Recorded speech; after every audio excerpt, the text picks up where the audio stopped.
What's up, guys? Happy Friday. Happy Friday. Hello, everybody. It really is a happy Friday. I feel it. It's dripping off of my screen Yeah. how happy everybody is. What's the weather like there in Canada, Roads, where you are?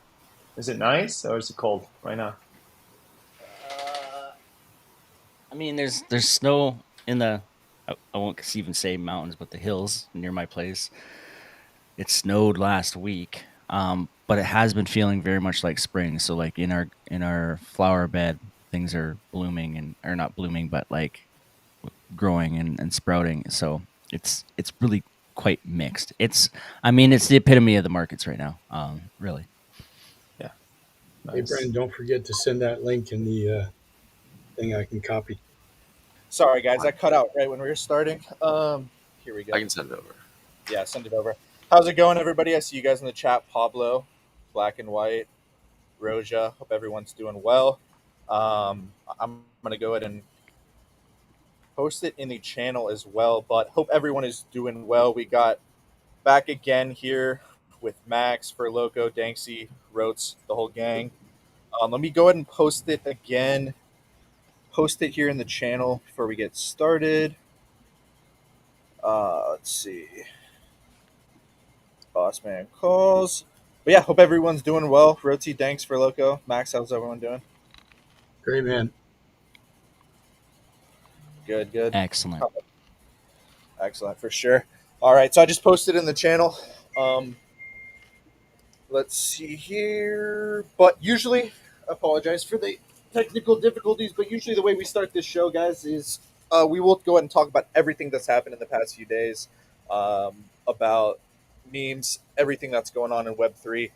But usually the way we start the show is we have our boy Rotes talk about everything that's happened since our last stream on Tuesday. We call it the Rotes Review. Rotes, you want to go ahead and knock that out real quick? Yeah. First off, the one headline that I think is also important is Tornado Cash no longer being illegal in U.S. I think that's important for the the sanctity of crypto and um, being able to transact the way you want to. But overall, Bitcoin, it did fail to break the 200-day moving average. I think that's our point of resistance here, looking for an 85K break for some stability there.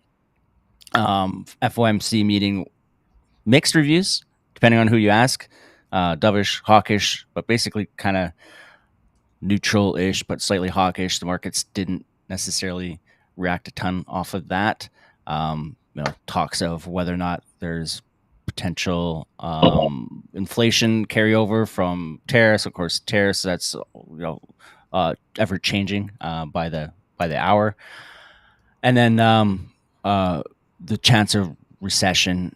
He said it was low probability still, but sometimes that there's a lot of underlying tone on there that is beyond that. Pump Fund launches its own Pump Swap DEX, and tokens will graduate to the Pump Squat DEX. Pudgy Penguins completed an ETF filing. That's surprising. They did get a bit of a rally off of that, as high as over 10 ETH. They've kind of settled back down. Yes, like I said, it's an odd one. SEC drops the Ripple case. SEC says also drops mining is not a security transaction as well. So crypto regulations just getting easier as it goes. AI agent market cap 5.98 billion, up from where we were. Overall, meme coins getting a bit of a relief rally, but down 1.2% on the last 24 hours. NFTs volume's actually slowing down, getting lower. Just interesting to see. Of course, a lot of the volume here lately was Good Vibes Club for ETH. There is some movement though, and overall, the last few days has been generally pretty positive for NFTs. Pudgy Rods kind of carry over from the announcement there. Penguins, I think at one point were up 10%. Pudgy Rods up 7.6%, kind of still. VFriends up 14% to 1.8 ETH. Mochaverse and Pirate Nation on the gaming side of things up 8.3% and 12.7% respectively. On the meme coin side of stuff, like as mentioned, the last few days, a bit of a rally. In fact, at one point yesterday, Farcoin was up 50% over the last week. SPX 6900 up 2.4%, up 16% on the week. Only at 400 million though, so down from previous ranges. Farcoin as well, 361 million, but up 24% on the last week. And then GigaChad up 4.3% to 150 million, up 3.5% on the week. In prediction markets, Bitcoin price achievement for March, or price attainment. So this is to hit a level. The highest expected level is 75K at only 19%. 70K is down to 9%, and I think it's 95K is at 9% as well. So that's the review. Awesome. Great review, Rotes. Appreciate you. Always love it. Definitely looking at the chat right now. Ratty Nerd, what's up, Ethan? What's up, PHC? What's up, Alpha Bell Dark? What's up, Soul? What's up, Ethan? So awesome. So yeah, we'll go ahead and get started. Not too much going on the past few days. But Max, how you doing, man? Good. How is everybody? We're doing well. Anything? So everybody saw the title of the stream. I'm sure a lot of people are wondering, what the fuck are you talking about? Don't get too close to the flame. This is something we've heard Max say here a few times in the past few streams. Max, do you want to kind of talk about what that means to you? Yeah, I think it's there are times in the markets where people their minds force them into perspectives that are so thin that it's very hard to see outside of that. And I've always experienced it in the stock world as getting too close to the flame, meaning you're too close to the detail.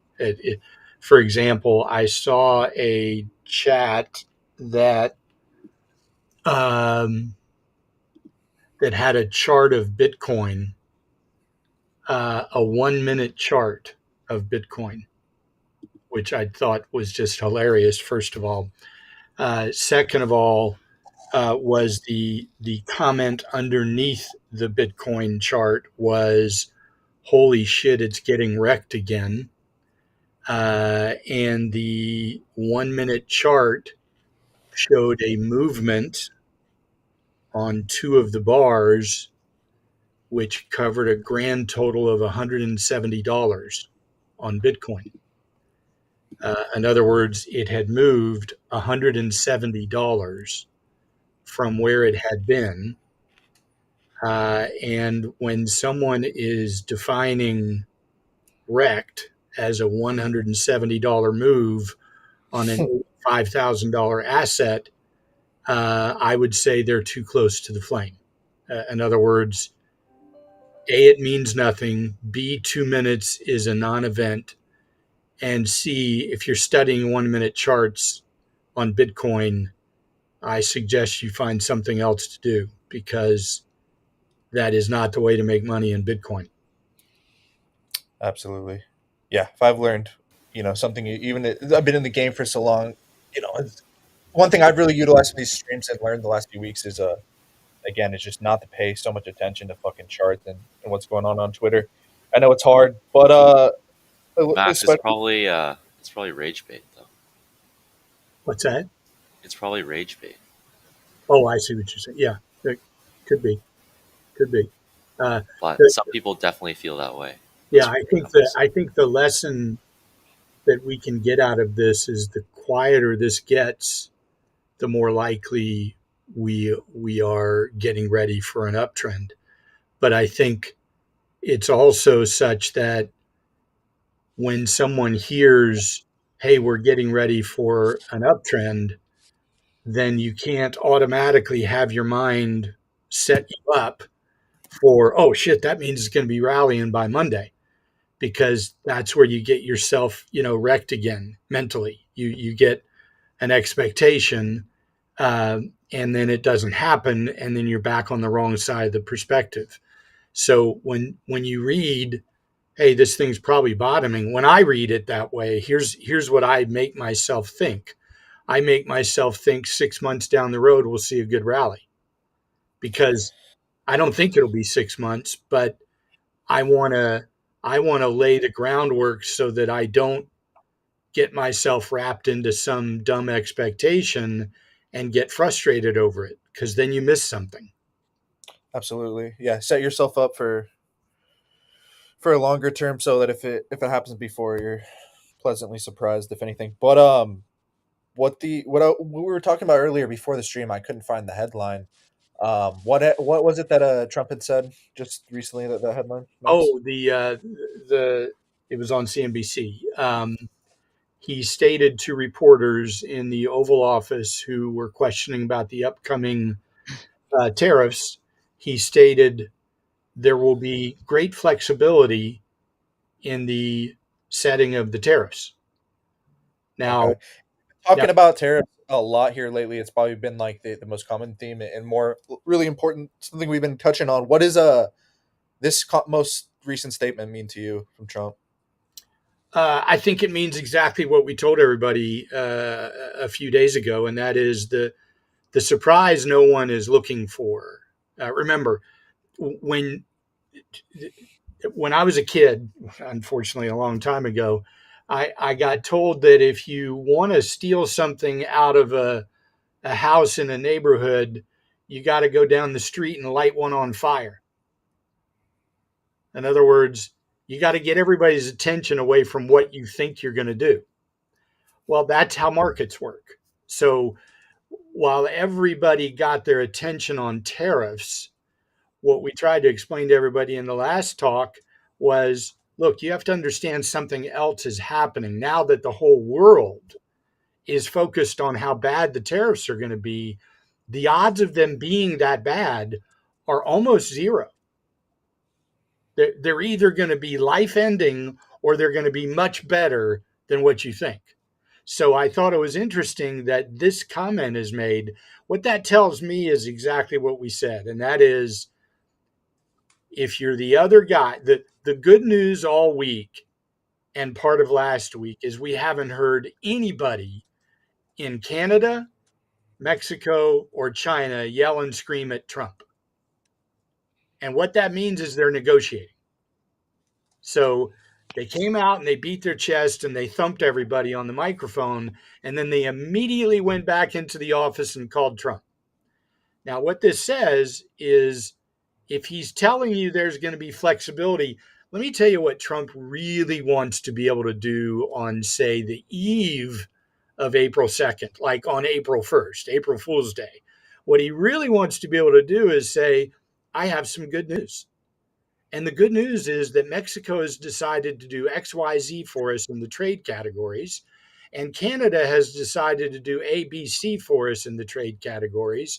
And my friend in China has decided to release this from our tariffs. And therefore, all of the tariffs I had announced are actually going to either be much less than I thought, or they're actually going to be extended for another 2 months while we continue to negotiate.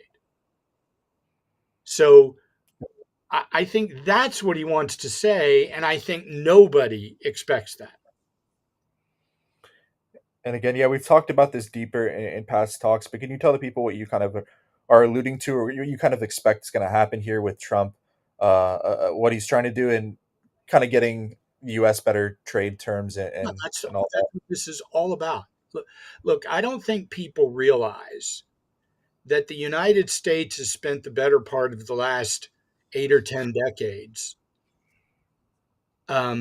allowing the world, and when I say the world, I mean some countries, to take advantage of us. Now, some people wouldn't call it take advantage of us, but if you're Trump, it's you've been taking advantage of us. And what does that mean? It means we're the pot of gold. We're the place you want to sell your goods at. We're the wealthiest economy. we're the economy that has the most consumer spending. Of course, you want to get your widgets into our markets. So rather than us bow down, let's make sure that if you get to sell your stuff over here, we get to sell our stuff over there. And there's no tariffs, and there's no extra costs, and there's no hurdles. If there are hurdles, then we're going to make sure you have the same hurdles over here. See, and that approach has never been made.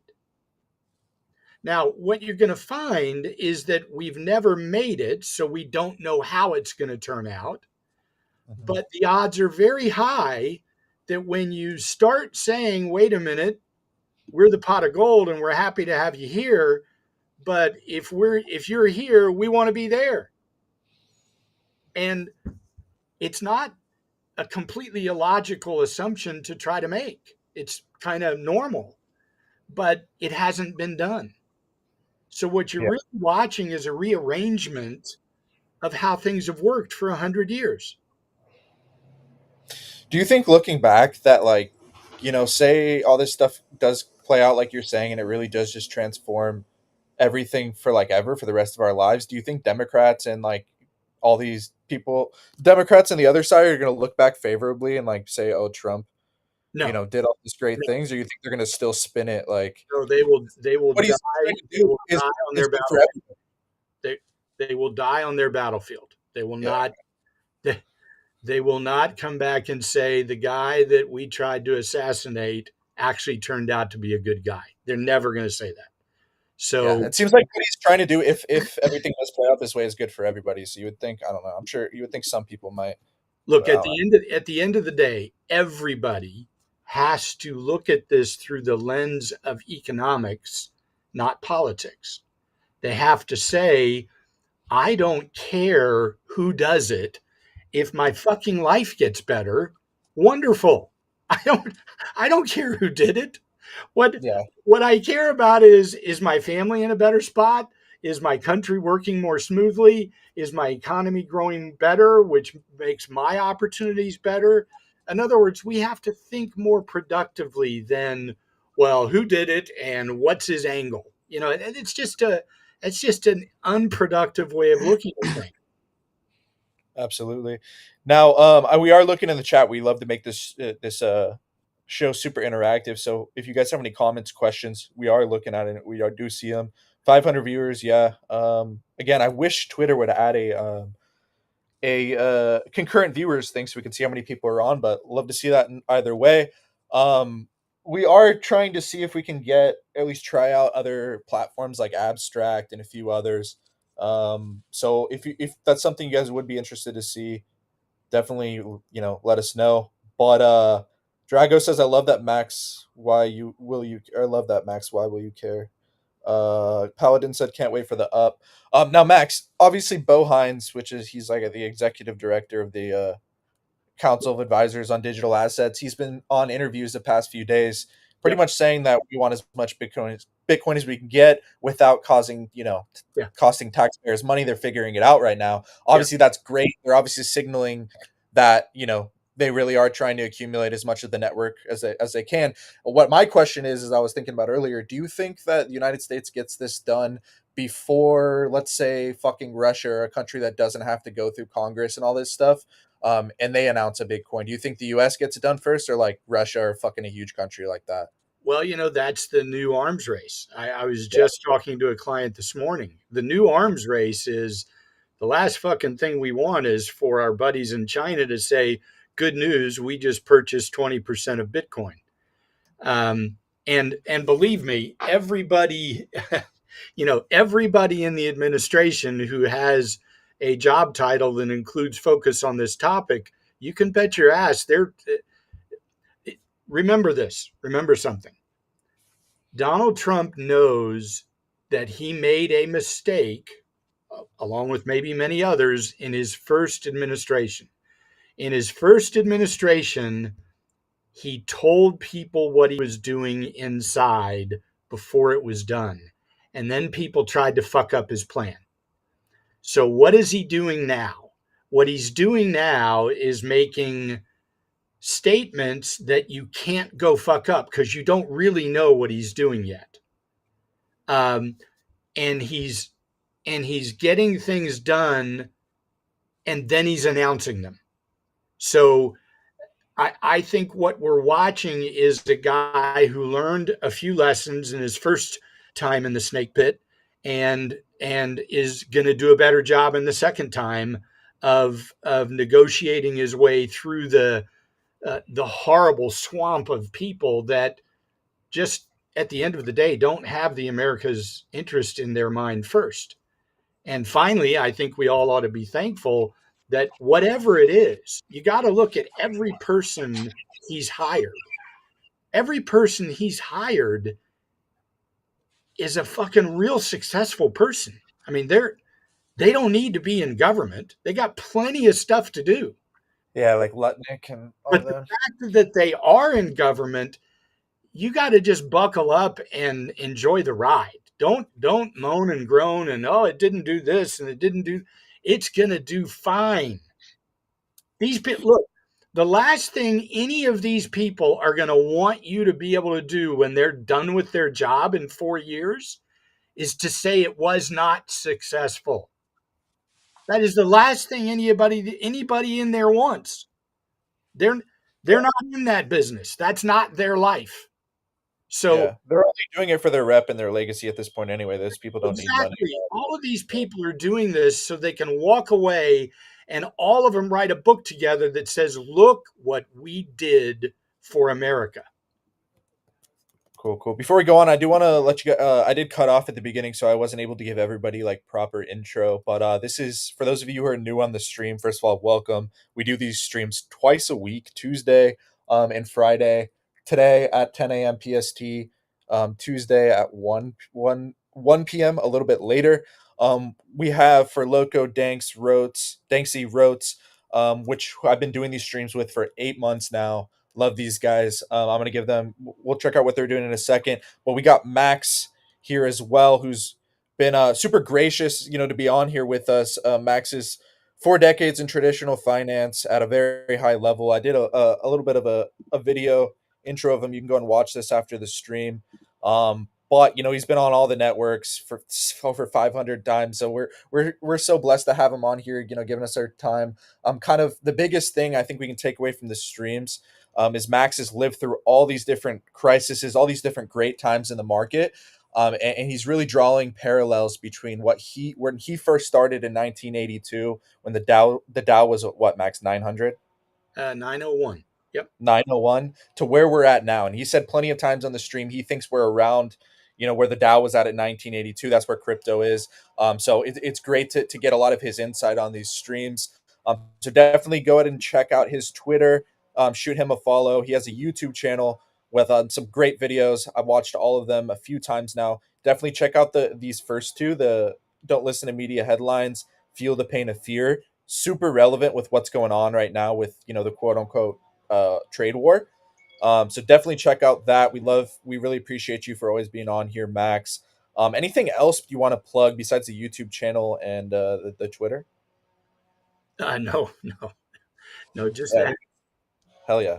Love that. And then I'll let our boys here give a little bit of a breakdown on what they're doing. But we got, like I said, the B3L boys for Loco Rotes Danksy. We've been doing these streams for 8 months. It's been beautiful.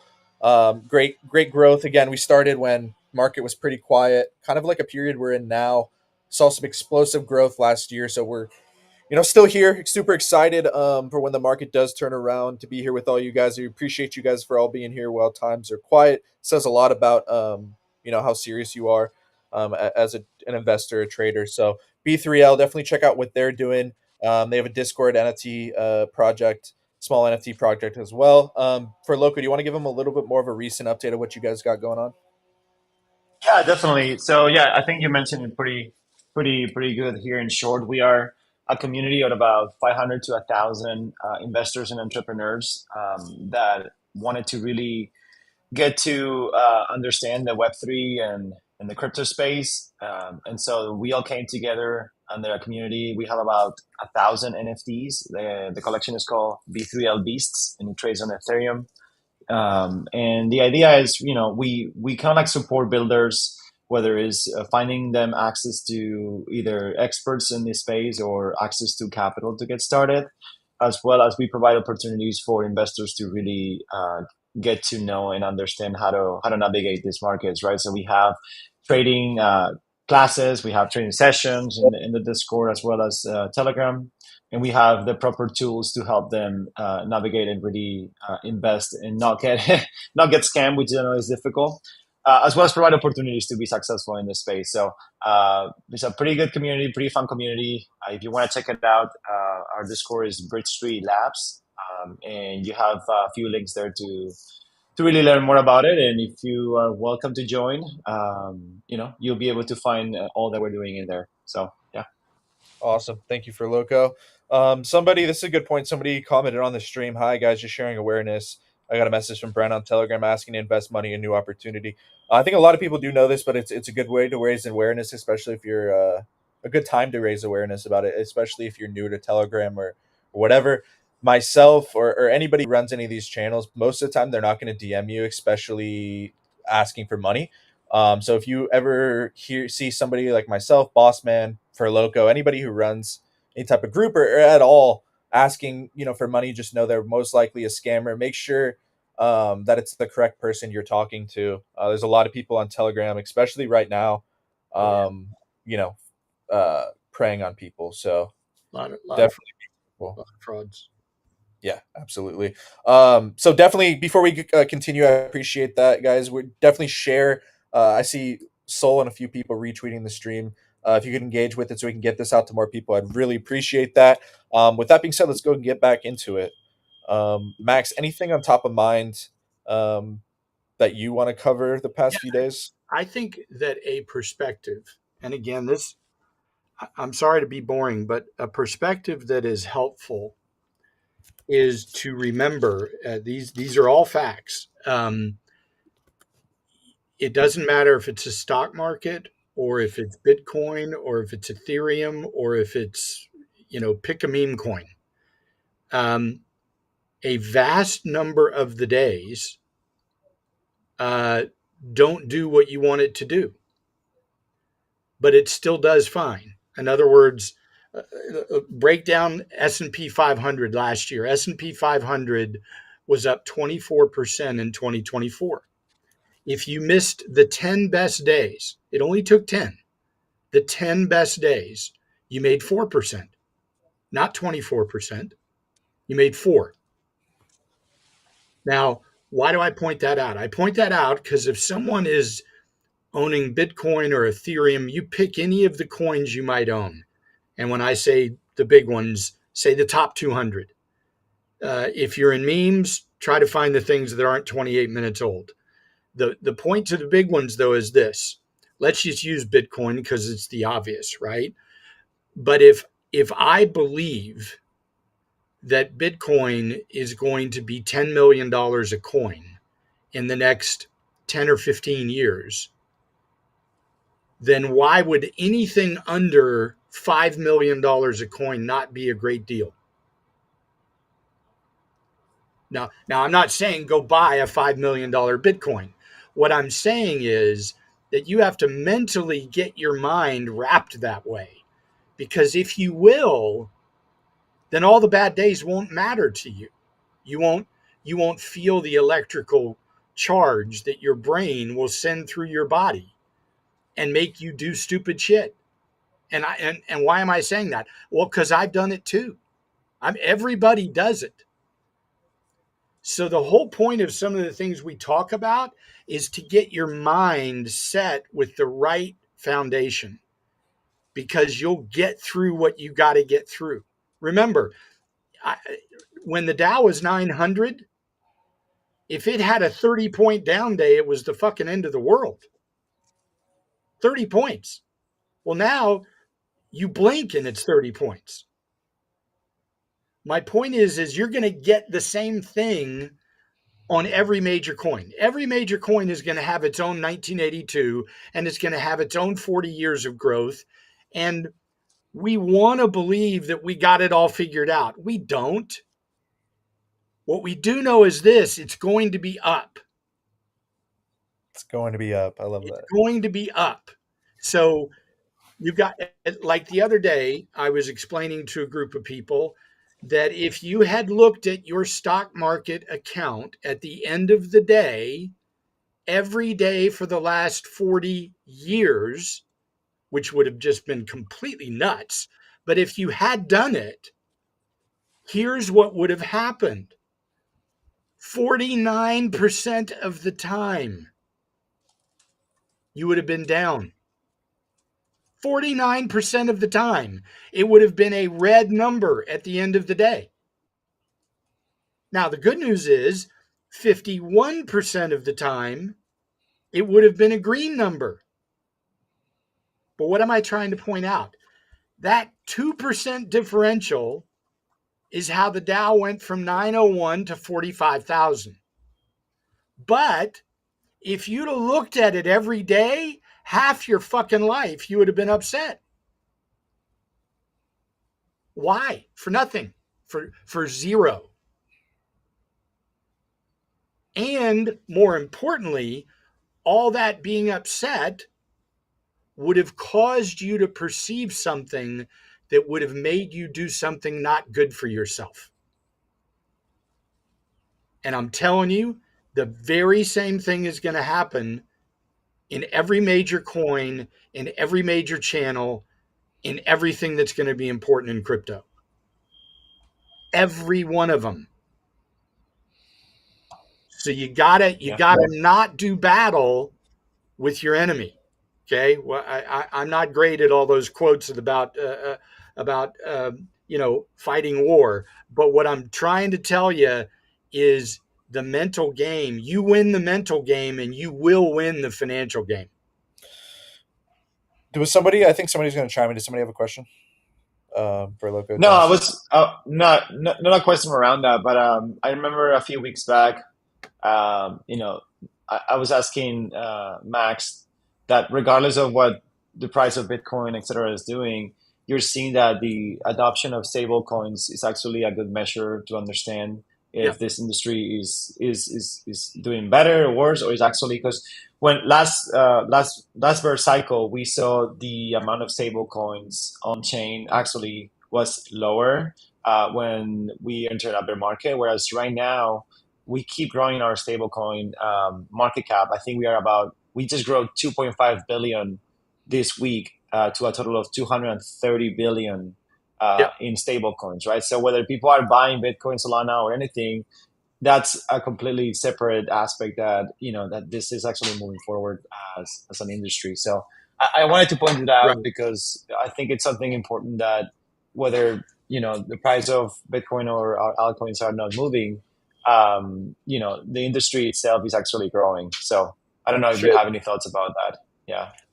No, I think you're dead right. I think the other thing to think about is, and this wasn't my comment. This was from Michael Saylor in a interview with CNBC. Now, granted, this interview was October of last year, so it isn't present day, but it's not that far off.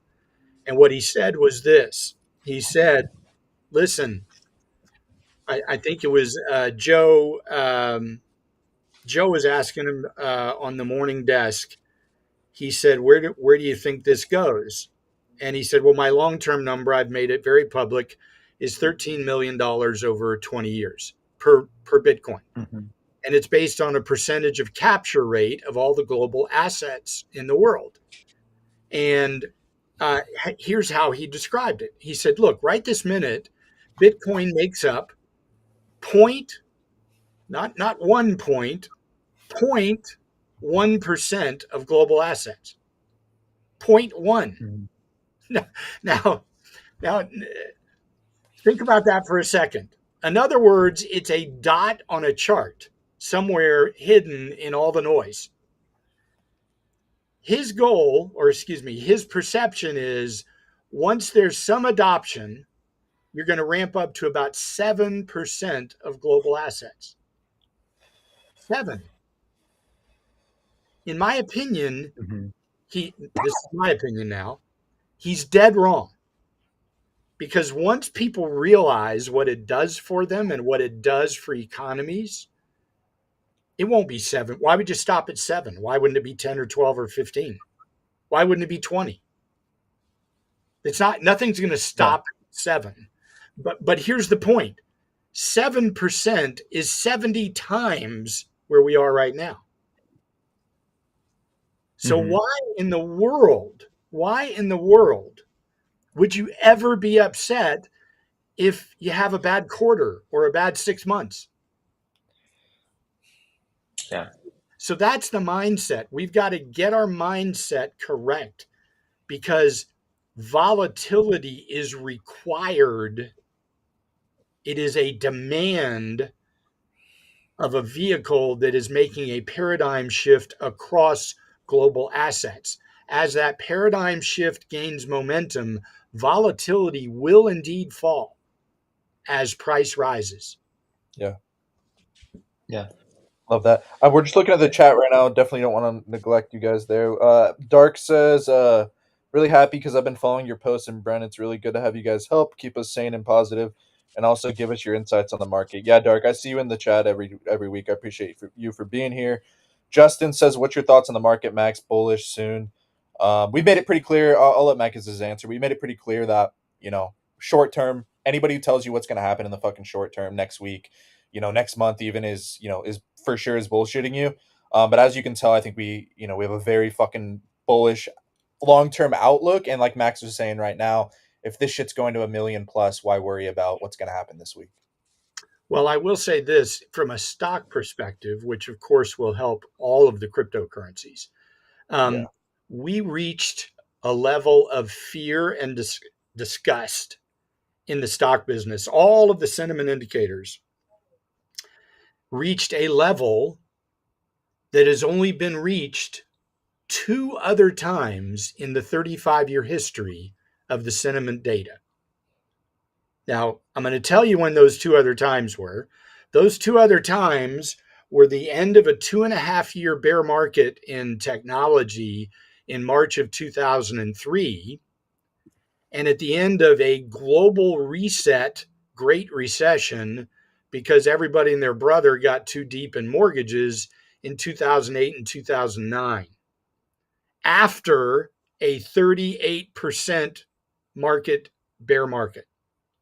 So in March of 2009 and in March of 2003, and this week, we have felt the same. Now think about that for a minute. In other words, right this minute, the hatred and disavowance of owning stocks in the United States of America economy is identical to what it was in March of 2009 and March of 2003.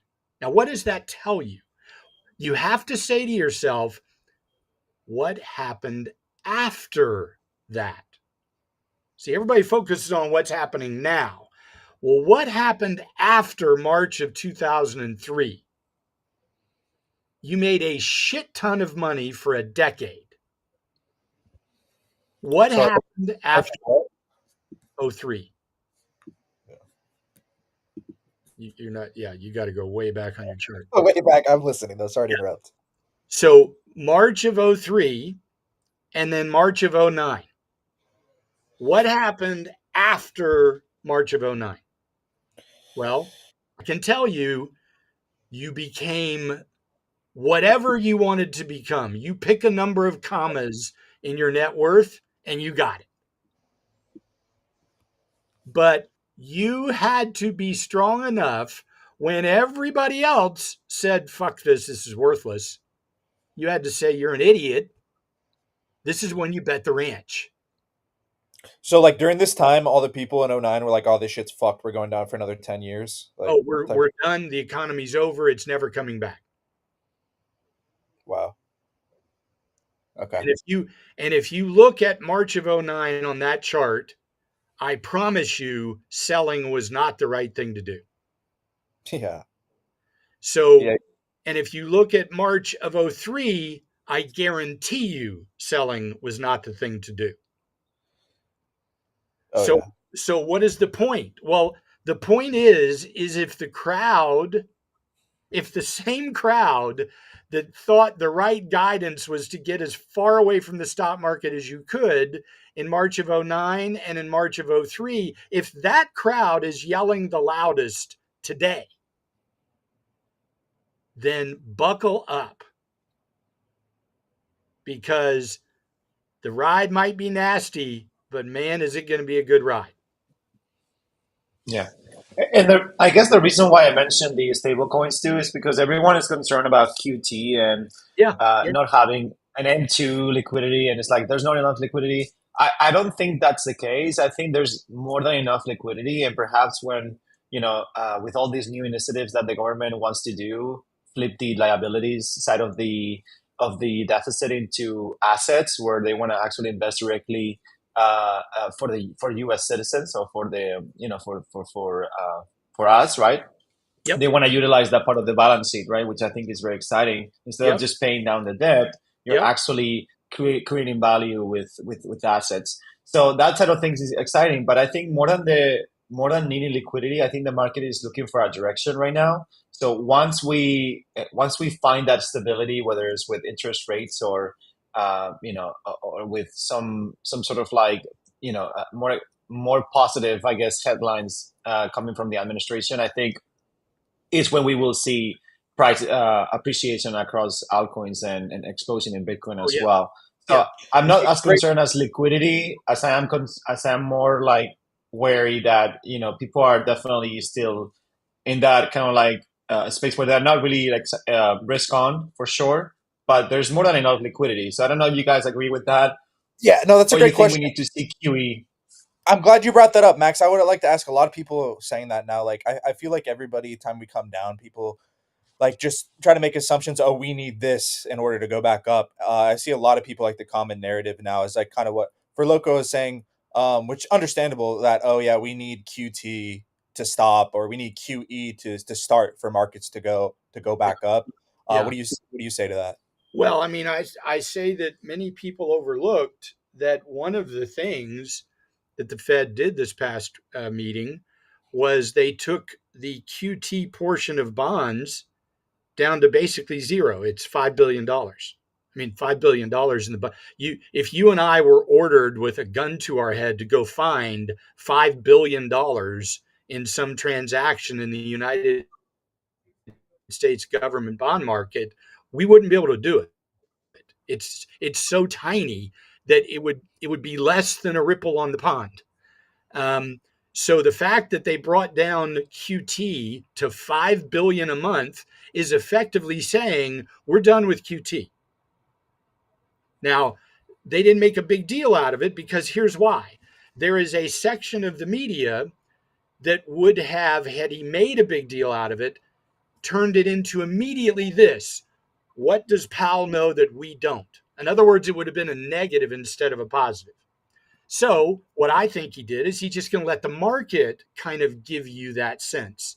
And where you're going to see that is the market interest rate is going to fall before the Fed moves their interest rate. It's already doing it. It's already well below where the Fed is. He wants it to go more, so it becomes obvious that he can reduce rates without causing a ruffle in anybody's feathers. So, but I think what you've got to realize is there are much bigger things happening that are going to guarantee interest rates go down. Guaranteed. You just have to know what those are. Doge and the expense reduction is going to be far more significant in our efforts and desire to have lower rates than anybody currently understands. Anybody. The bond market is beginning to figure that out. It is already 50, I think 55, 60 basis points off of the levels it was at when Trump walked into office. And it's only been, 2 months, guys? I mean, that's a big move in 2 months, and nobody at the Fed did anything. So you're watching things happen that are going to be significantly beneficial. The forces that are at work are forces that operate under the surface. Everybody's paying attention to the waves. They're not paying attention to the current. And the current is what makes you a fortune, not the waves. So you got to. Can we break that down a little bit more? I think I love that. So what would be the current in this? The current in this case is, I will guarantee you Donald Trump is working on something that will be mind bending when it comes to the first statement in Bitcoin. I mean, like when I say mind bending, and I don't mean that this is what he's going to say, but it'll be something like this. Guys, we've audited the gold at Fort Knox. We don't have what we thought we had, but the stuff we do have is going to be liquidated and turned into Bitcoin. That is more of a nuclear bomb going off in all of our enemies' federal reserves than you can possibly imagine. Because I can't believe it's playing out like this. Honestly, I remember people talked about. Sorry to interrupt, but just like the people talked about this like 5 years ago, even in the 2020 bull run, that countries are gonna fucking. It's gonna be an arms race, and it's just nuts to see this play out. Yeah, especially only a few years later. But anyway, sorry. Well, it always takes longer than everybody wants it to take. First of all, it always does. That's why I tell you, you gotta set the right time work in your mind. Yeah. Because otherwise you will fool yourself. All for the wrong reasons, but you will fool yourself.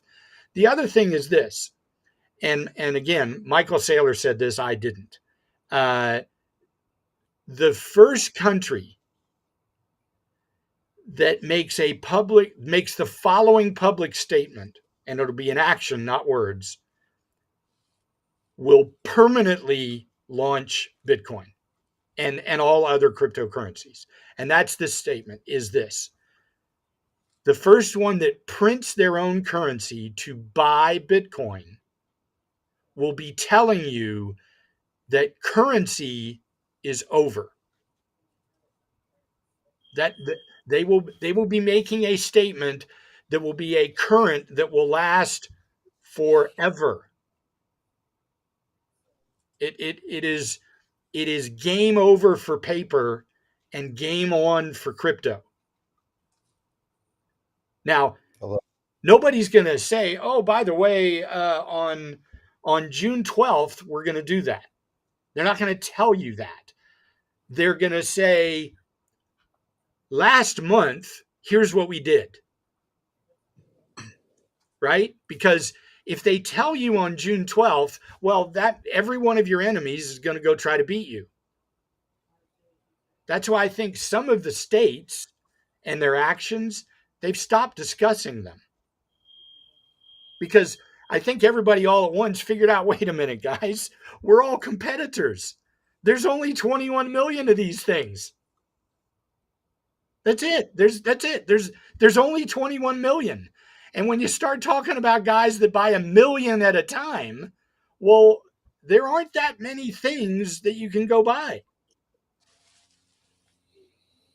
Yeah. I just wonder if there's going to be other countries that have less, like, whatever. There will. Yeah. Whatever. No, I'm saying like have less. They don't have Congress and Senate and stuff to go through. Right. Are going to like in the next couple months or something, we hear a fucking huge country just say, okay, we're buying. Yeah. And that's the risk. That's why I say there is a silent arms race underway, and it's not nuclear weapons. Love that. That is nuts. See you guys commenting on the stream. Really appreciate it, especially the post. I think right now, what are we at?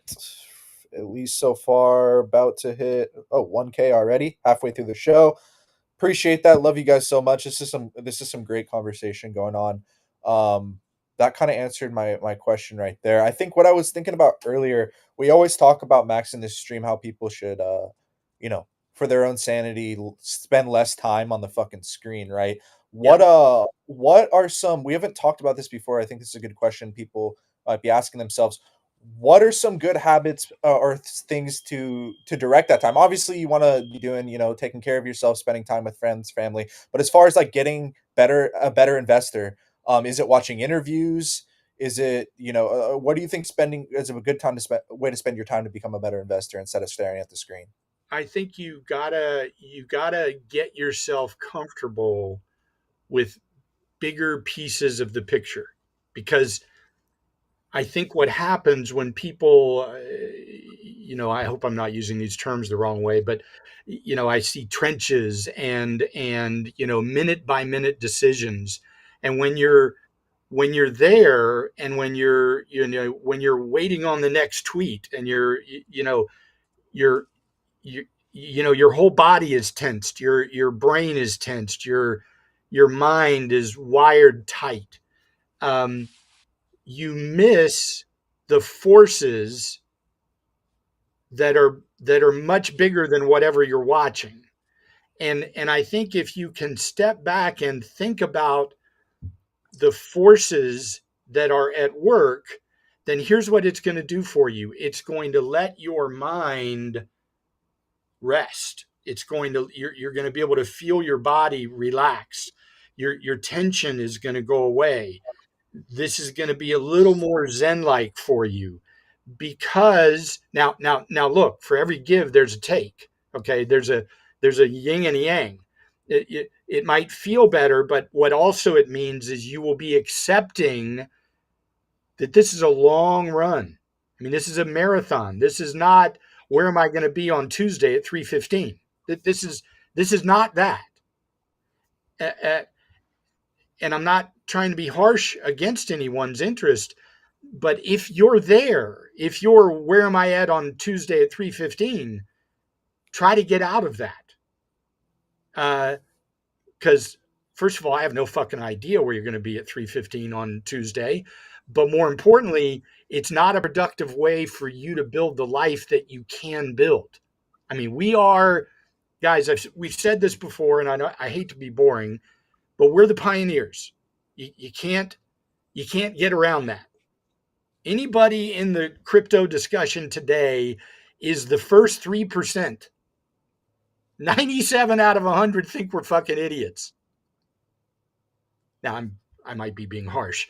They might not think we're idiots, but they want nothing to do with what we're talking about. So you got a lot of people that still have to join the game, and they will join the game. What do you mean by joining the game? Like using digital assets, like having That's what I mean. Accepting the change, the paradigm shift underway in the tokenization and the digitization of wealth and assets around the world is underway. I think another thing I heard Saylor say on that interview: people that are going to own Bitcoin have the following decision to make. Do you want to own 1/21 millionth of all the money in the world?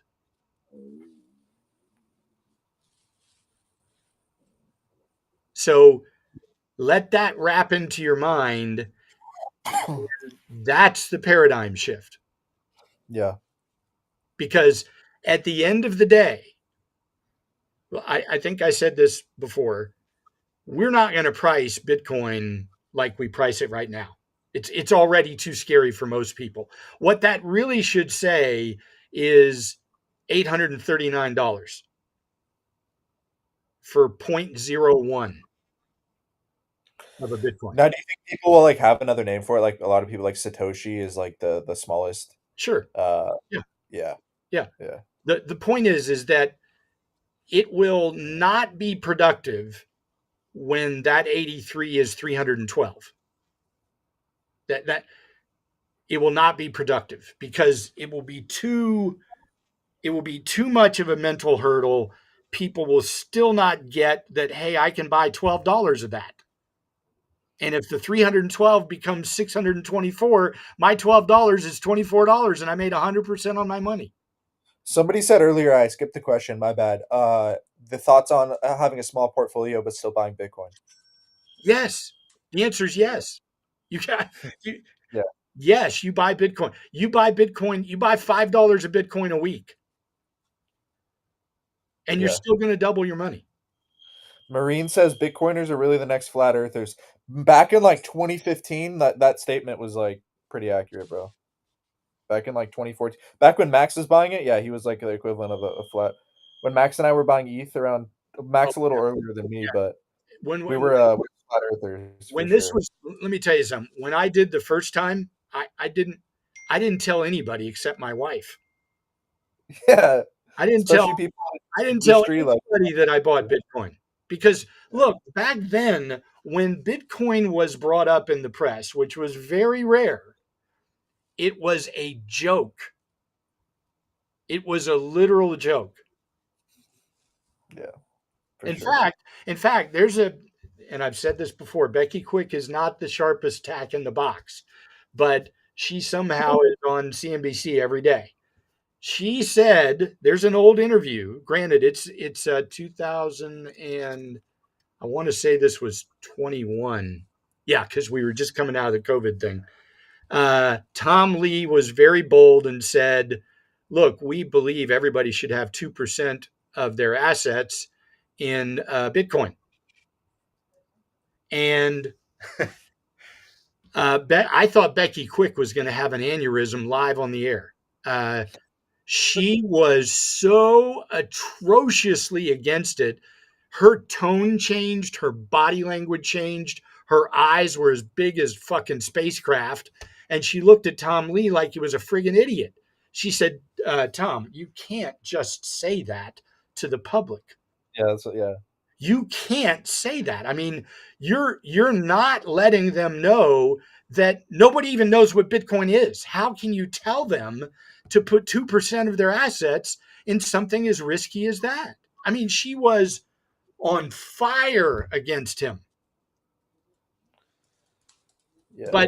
But now you have Larry Fink, the largest owner of, well, not the largest owner, the largest overseer of assets in the country, saying, look, it's a $3 trillion asset. It is not going away, period. Yeah, absolutely. See people asking, Max, somebody asked, do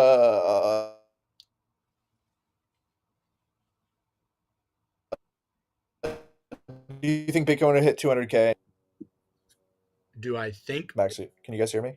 yeah, you broke up there. Is the answer, is the question, do we think Bitcoin will hit 200K? Is that the question? This year. Oh, this year? This year.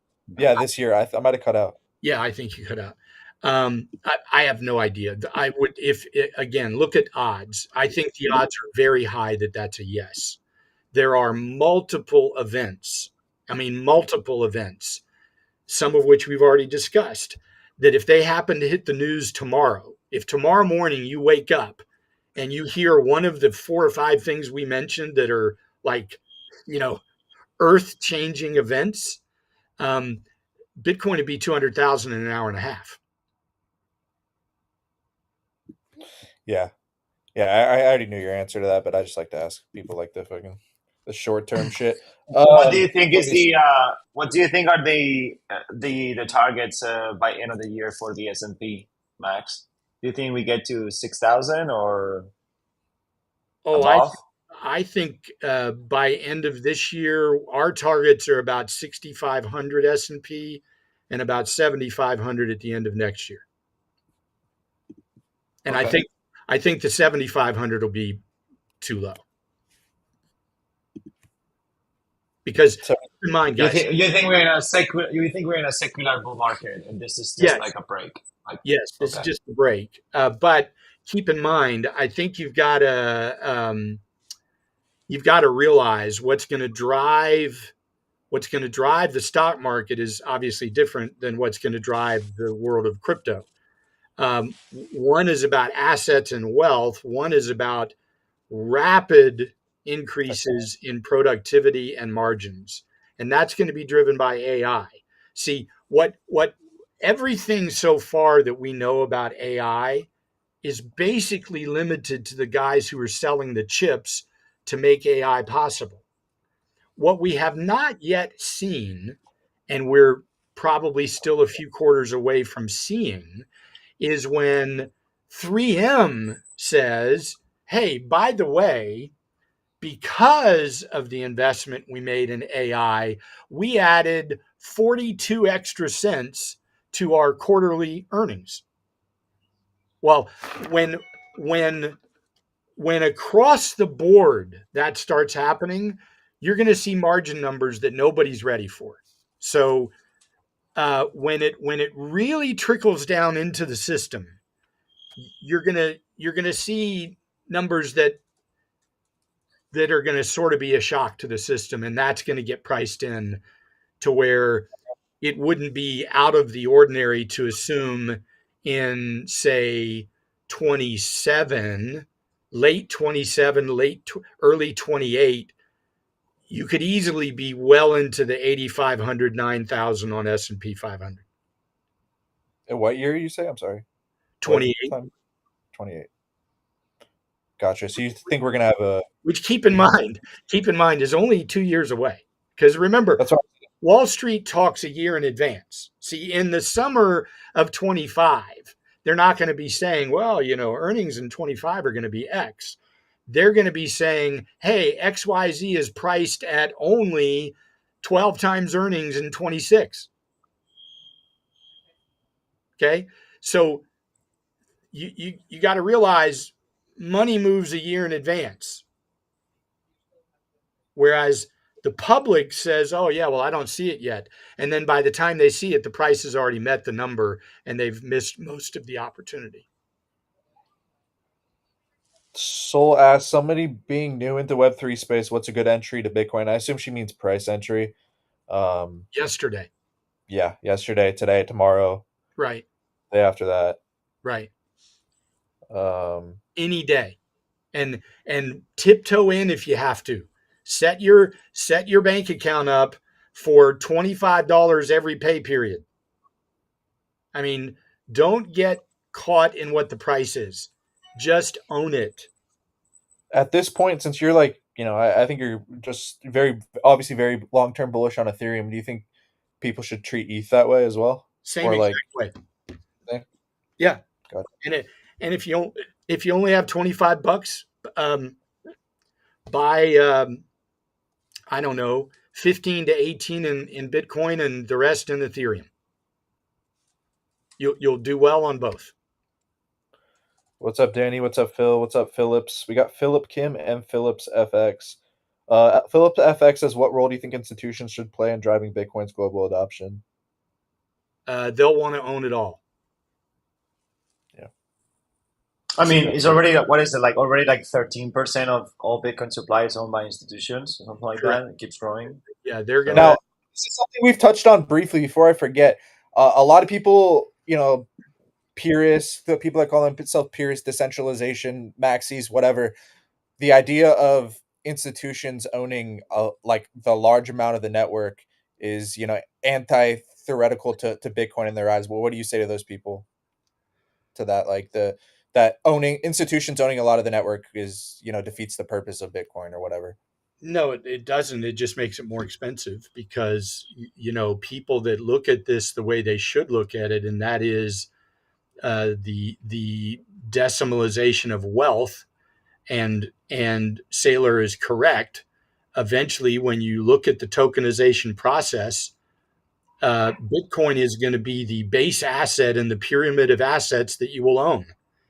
And you will not be paid well if you think of it as a trading vehicle. Like, hey, I'm going to buy it here and I'm going to sell it on the cycle turn here and I'm going to do this, I'm going to do that. Well, that's not the way to think of Bitcoin. You might think of PopCat that way, but you don't think of Bitcoin that way. And then ultimately, you don't think of places like Ethereum that way. In fact, I'd go back to the statement we made. You don't think of the top 150 or so coins that way. You think of them as assets because that's what they are being built as, and that's what evolution will drive them to. Now, don't say, well, yeah, but how long? Because the answer is years. But trust me, the wave is smaller now than it's going to be 2 years from now. So wherever it is on that timeline, early is better than later. Love that. LAV says, I'm getting some money in 3 to 4 months. I'm worried that I'll miss out on the great pumps. Brother, we're just getting started, man. Like Max is saying, we're the equivalent of where like Dow's at in the 80s, man. We got decades of whatever. 3 to 4 months ain't shit. You'll be all right. Yeah, again, guys, in your mindset, remember, mindset is different from financial outlook. Your mindset has to be slow and steady. Yep. This is a long fucking run. This is going to take your entire life. This is a paradigm shift across all understanding of what money is. And it won't be smooth, and it won't be easy, and it won't be something you're going to understand immediately. You just got to get your mind wrapped to say, I'm just going to keep stepping forward. I'm going to stay on my path. If I got to start with $25 every 3 weeks, whatever it is, then I'm going to own Bitcoin, period. For sure. We talked a little bit about that earlier, Dark, about what he's holding. Obviously, we're talking about Bitcoin and ETH, and pretty much you can throw a dart at like the top 50 or a lot of these coins, and do very well. If we treat the top 150 coins as assets, how do we profit from them? As I remember, you only win if you sell. Right. The only thing you do is buy. See, I think Saylor has made the statement famous already. So you don't sell the majors. You just hold them because they're not trades, they're wealth. That you gotta be able to separate those perspectives. They're wealth, meaning all you're doing is buying. Okay, you just buy more. Don't feel rushed. Don't feel holy shit, I'm missing something. Yeah, sure, you might not buy $1,953 ETH, but I'm pretty certain that if you buy $3,012 ETH, you're still going to do just fine. For sure. He said, should we take loans against them? That's something you can do, obviously, if you have Yeah, tens of millions in a stock or any asset. Obviously, maybe not. You probably can't do that against altcoins yet, but even in DeFi, you can. The loans are just a little bit different. They're secured loans in DeFi. You actually have to have way more collateral. But Drago says you're making the point, Max. Okay, Max. Who am I? Who never fails to write every message in caps. I really appreciate that. Says Max, what do you think about Fear and Greed Index? Will still be a good index to know how to buy and to sell? I think yeah, he's just asking about. yeah. I think it is. I think we're going to look back and realize that most of the number of people who were prepared to be pushed out of the market in fear have been extracted. That's why, remember what we said a week or two ago was an ideal scenario now is everything just goes to sleep. And what has happened? Everything's kind of gone to sleep. Everything just kind of, you know, now the question has gone from why is it still going down to why isn't it going back up yet? Well, because it's designed to make sure that if you have even an inkling that you want to get out, it will make sure you get out before the train leaves. Yeah. Real quickly, like if you look at how every single one of these corrections ends, how Max puts it really eloquently about how almost every one of these corrections ends in like apathy or pretty much quiet. You want boredom. And that's not he's not just saying that. If you look at the actual charts of every one of these corrective periods from the bottom in 2022 to all these corrections, the very end, there's always an apathy phase of consolidation. That's how it kind of manifests on the chart. That's what I talk about a lot. You see here from November of 2022 to January of 23, 3 or 4 months of consolidation. This one, 2 or 3 months of consolidation. In what's it called?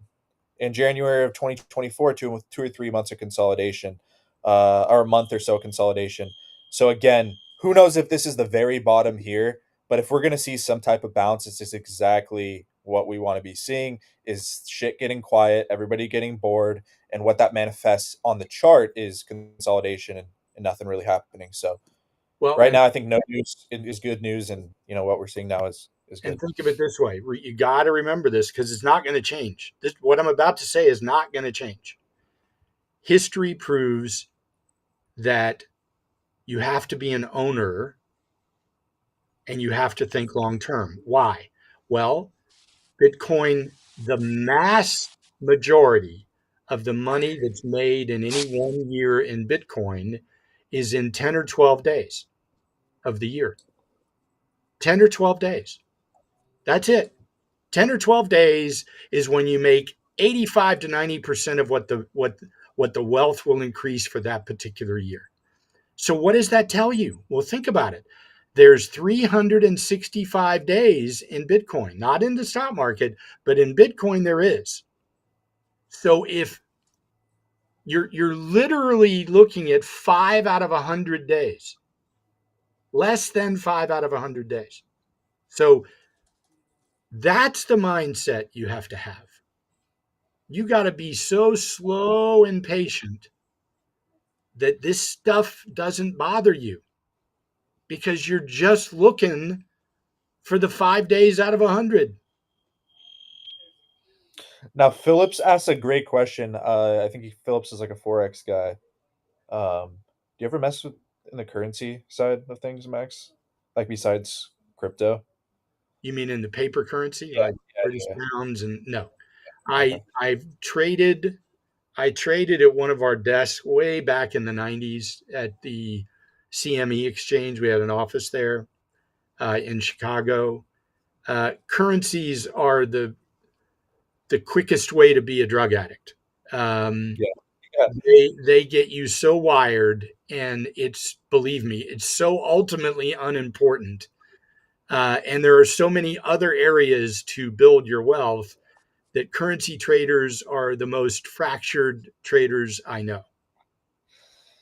Yeah, it's crazy to see in the online world. That's kind of where the most fraud and like Oh yeah, whatever, like selling people dreams type shit kind of manifests. So that makes a lot of sense. Now, Phillips, we're not trying to fucking shit on your currency trading. I know actually people, obviously outliers, but people who dedicate their time to actually learn and not all the bullshit and are actually successful with it. So I'm not trying to shit on your Forex dreams. But he asked, what is the future of Forex, foreign exchange, when Bitcoin becomes globalized? It will be one of those areas of the market that will become vastly less important. By the way, that's the whole point. The whole point is to make all money the same money. First thing you'll probably see happen is like all that Forex exchange trading may be like happening on chain or a lot of it. Or is it just it'll just become, an AI software and humans will, I don't know. I would struggle. I would struggle thinking that has put it this way: we're either going to keep paper currency or we're going to have Bitcoin. You're not going to have both forever. Yeah. XR asks Bren what time frame to use for analyzing charts. Again, I again, like looking at these consolidations, oftentimes I'll pull up the 15 or hour, but when I'm making any like actual most of the stuff I'm looking at is again in the daily, weekly, 4 hour. Again, the only time I'll pull up the 15 or hour is if I'm looking at something in the very short term. But that's it factors very little into my analysis. But overall, again, the 4 hour, the daily, weekly, those on 4 hour at the lowest is really the only thing that's important. 4 hours probably not even. Well, when do you think will happen a major dip? When do you think we will have again a major dip?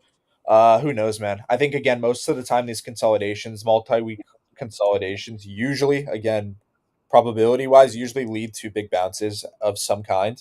So I think that's probably what's most likely after this consolidation. But again, who knows? We could get a fucking move down to 72 first. This consolidation could get broken, but who knows what happens in the short term? There's a fire alarm going outside of my. That sounds like the alarm from The Simpsons. Yeah, Yeah, right. Does sound like that. Make some music. He says, Max, what do you think will if well I think he's saying, what do you think will happen if USA buy 1 million Bitcoin, do you think Euro will have more, or Russia or China? More, I think more. more Bitcoin. I think he's asking. Well, I think if the U.S. buys 1 million Bitcoin, that will. Okay. Probably the best way to put it is if the U.S. buys 1 million Bitcoin first, it's bad news for everybody else. But it would be the proper hierarchy of the way the global economy should work, because the strongest economy should have the strongest vehicle of wealth, and it should do so because all of that trickles down to everybody else. What I think we have witnessed, and I'm going to preface this by saying I am not saying anything I'm about to say in this 3 sentences as a political view. What I can tell you, working in the world I worked in for the last 18 years, since the election that brought Obama to Washington, the structural unity of the world changed in very bad ways. And what we're now going to witness, whether we like it or not, is the U.S. being put back in first place in all elements. Because if the U.S. is in first place, everything else gets taken care of properly. The trickle-down effect that Ronald Reagan was the first to mention in terminology, the trickle-down effect is real, and it works properly. But if you fuck up the order of things, then you can expect arguments and battles and wars and dysfunction. Absolutely. A few questions from here. And again, I love these questions, guys.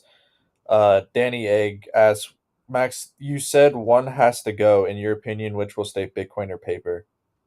Oh, well, that's obvious. Paper will not stay. You got to realize this, guys. We successfully jumped this river, and economies around the world will be better forever because one thing will go away, and it will no longer be a weapon that can be used by political parties against their own citizens. And that word is inflation. You take inflation away, and I promise you the function of economies will improve everywhere. For sure. And a few questions from Cody. I'll answer those. Chattington, though, asked, before I forget, where did Yon Wick go? I like Bros Energy. Yoni will be back on here, man. Yeah, Yoni's a great addition to the show, a great friend of mine. So he'll be on at some point again, especially when the market heats up for lower cap stuff. He was a great addition to the show. He'll definitely be back. That's a great question, Chattington. I'll let him know that you asked. Philip says, thanks for answering my questions on Forex. It was general, sir. People are freaking out. Very interesting. Vexstar says, feel free to answer this later. What would you do in this market condition if you were a newbie? What would I do in this market condition? If you were a newbie. If I were new, here's what I would do. I would say, how much money do I have to invest? And I would build assets. I would not think about trading. I would not think about cycles. I would not think about tweets. I wouldn't think about what's going to happen next Thursday or Friday for that matter. I would say to myself, I have a goal of building X number of dollars in my wealth account in cryptocurrency. And then I would start, I would go to the top 25 currencies, and I would say to myself, how much do I have to spend? And let's pretend for a minute, and I don't mean to be creating any perspective, I'm just trying to give a thought process.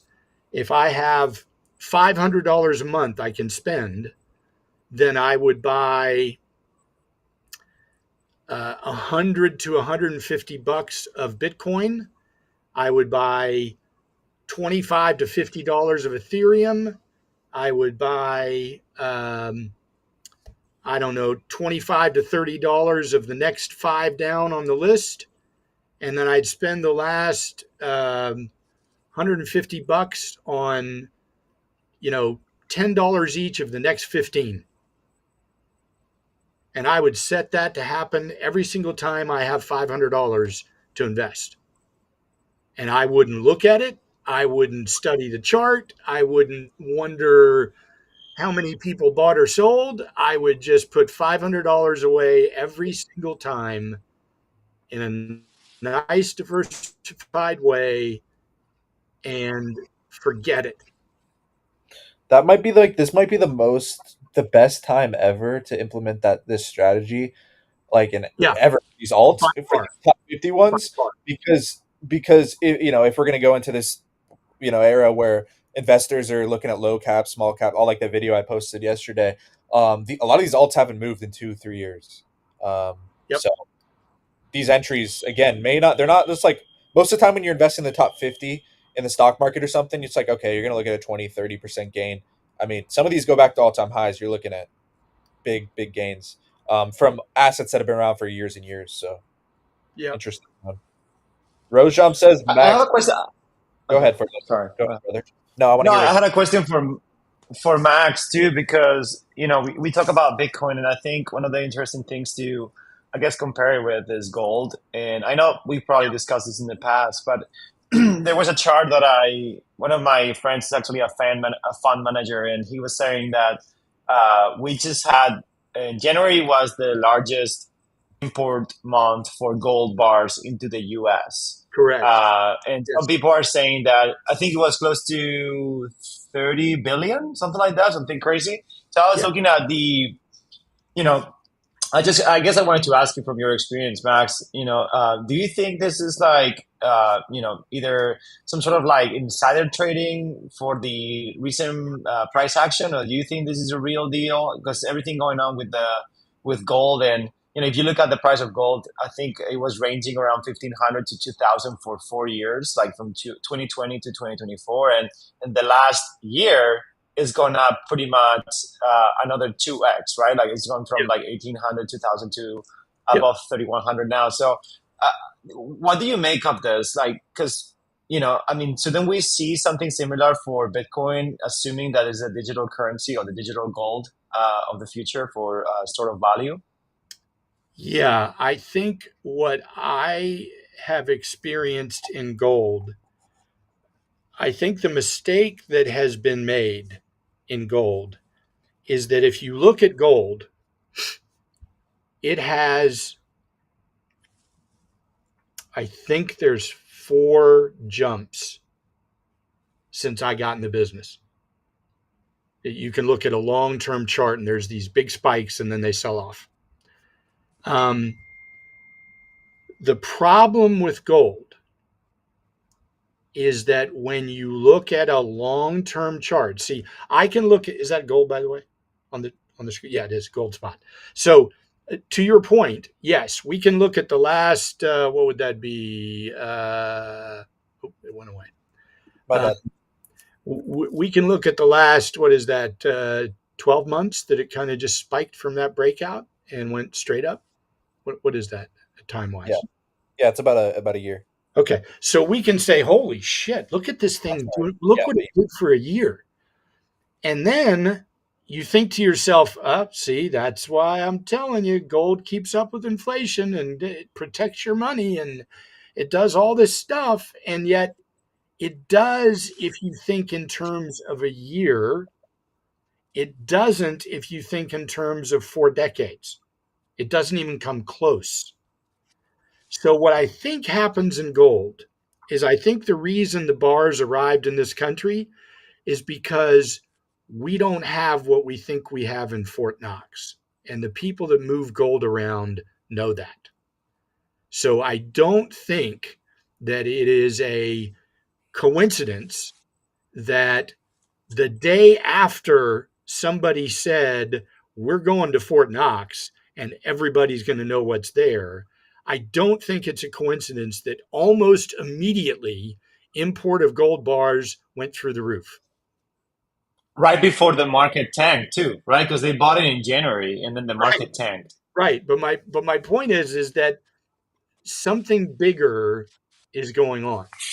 So if, for example, if your plan, think about it for a second, if your plan was to sell gold and buy Bitcoin, what would you want to see happen before you do that? You would want gold to go up a lot. So, what would you do? Yeah. You would say, well, you know what? I'm gonna fucking go see if there's gold in that Fort Knox thing, and you make a big deal out of it, and then you make people start going, wait a minute, is what if the gold's not there? I better start buying some gold. And Sell high, buy low. And then what you do is you start shipping in gold that may have gone somewhere else that it shouldn't have gone. And why would you do that? Well, because if your plan is to sell gold, you got to actually have the gold. So I would argue that what we're actually watching supports exactly that. It supports a nightmarish event if you own a bunch of gold. Cool. And Rojam asked us earlier. My bad for missing it, Rojam. What was the most interesting? He's asking Max. What was the most interesting thing you learned in the crypto market recently? Learned about the crypto market recently. I learned that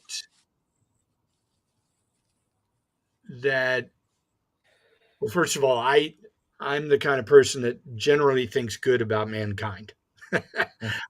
I think positive things about humans and how we decide to build our karma through our life. Yep. And I thought before I heard the word meme coin, I thought that the worst possible guys in business were politicians. I thought these guys have such bad karma. I understand now why they end up old and decrepit. But what I learned is that you got to be really, really careful in some parts of the crypto world. Yeah. Because it is all a facade. And as long as you're willing to accept that, then play the game. But if you think it's something else, then do yourself a favor and don't do it. So I learned that pretty quickly. I think I bought my first meme coins at maybe I could have done it a little fucking worse, maybe, but it was probably the worst time to do it. But I'm glad because that's how you learn lessons. So you decide if you were willing to learn the lesson for X grand, or did you need to pay more to learn the lesson? Yeah. Yeah. I think a lot of this stuff that you fucking are in will end up have survived these corrections again, but again 70, 80%, 90% correction, you definitely bought at a time right before everything corrected. No, Which I'm not worried about that, but I think what happened was to a person who generally thinks people are good. I think I watched in some cases, I learned that there are people in the meme coin world whose sole purpose is to steal money. That's their sole purpose.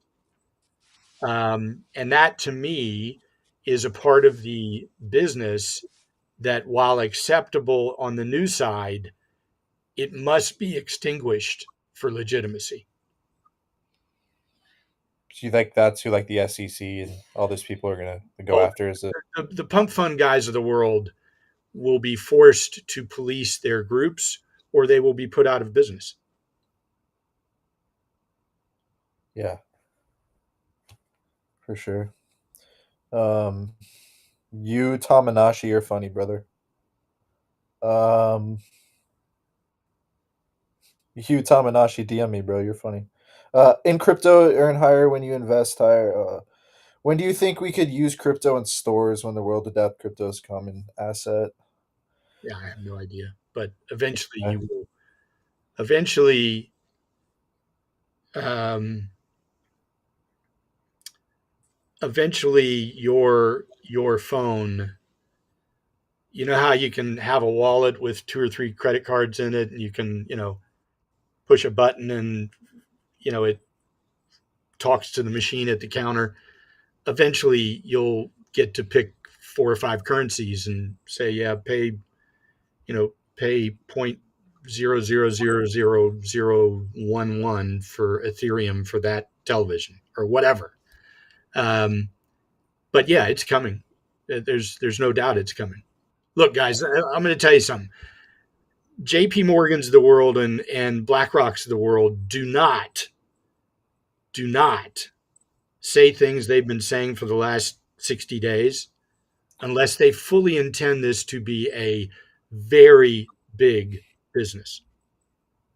A very big business. So they're not playing. The only real question anybody on here is going to have to ask themselves is this: am I going to be able to wait? Yeah. What do you make of the latest?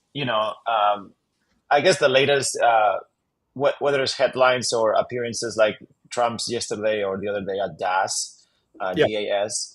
Yeah. It just feels like all these great news, like SEC just said that mining does not violate any security SEC rules.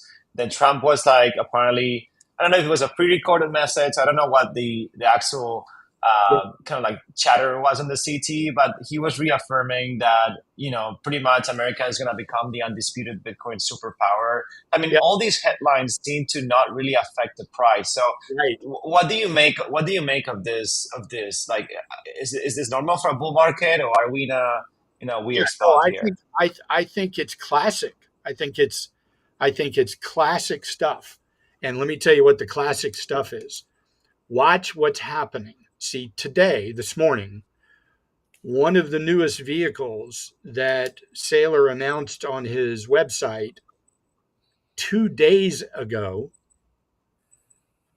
the target was 500 million. He had to expand it because he had $722 million of demand. While he's doing that out of big pockets, little pockets are fucking petrified of $84,000 Bitcoin. It doesn't matter if Donald Trump says, I'm going to buy 1 billion coins. They're not going to believe him anymore until he goes and does it. And what they'll be dissatisfied with is when they feel better. Remember, the key word is feel better. It will not be $84,000. It will be 191. And I'm just picking a number, but that has been the psychology of the bulk investor audience since the day I started in the business in 1982. It has never changed. So, what you're watching is big guys are throwing money wherever they can to buy it, hence the 500 million. Think about that, guys. $750 million in 2 days. 2 days. Yeah. So you got big money buying aggressively and filling up coffers of vehicles that are being produced to own Bitcoin for a very long time. And you got the public saying, well, yeah, that was good news, but man, nothing's happening to the price. So I'm not going to buy any. They're automatically telling you, I'm only going to buy some if this goes up a shit ton after Trump says that. I mean, it's dumb. Smart investors, like you said, and pay attention to the current, not the fucking waves. The newest people, or like you said, small money or whatever, just paying attention to price action. That's it. But the point to the question, it's a great question, but That's what you will see. You gotta not say to yourself, well, wait a minute, why didn't it just fucking skyrocket? Well, remember, it only skyrockets if people buy. It doesn't just skyrocket to skyrocket. Like people were saying on our last talk, when's it going to stop going down? I'll tell you when it stops going down. It stops going down when you wear out all the guys that want to sell. And it goes up when everybody buys. It does not go up if nobody's buying. Now, they're buying, they're just not buying avalanches of it and outweighing the number of people who want to sell. When price rises, it means there's more people willing to push the price higher to convert people to sellers. Okay? You got to realize the mechanics of what causes a price to go up and a price to go down. I know it sounds elementary, but thinking about that will help you realize why certain things happen the way they do around news events. Somebody asked, how do these guys like Saylor, BlackRock profit from buying Bitcoin? How do they profit? Yeah, Saylor's a whole different thing. Saylor's a billionaire now because he made his company worth however many billions of dollars that it is because it owns Bitcoin. Yep. BlackRock, what, gets rich off the fees? BlackRock gets rich by controlling money. Yeah. And they don't care what they control it in. They don't care if it's an ETF, a stock, a coin, or a dollar. They know their dollars are going to be more risky in the future because you cannot keep doing what we're doing with printed money. You can't do it. You must change, or we are not going to like our life in another 5 or 10 years. We are not going to like it.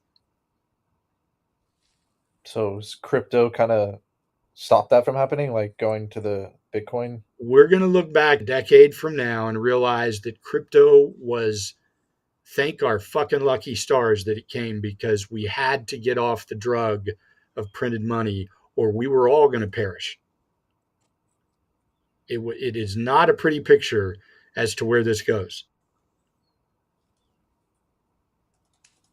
And who's trying to stop this from happening? Like the fucking the left? Huh? Who's trying to stop it from happening?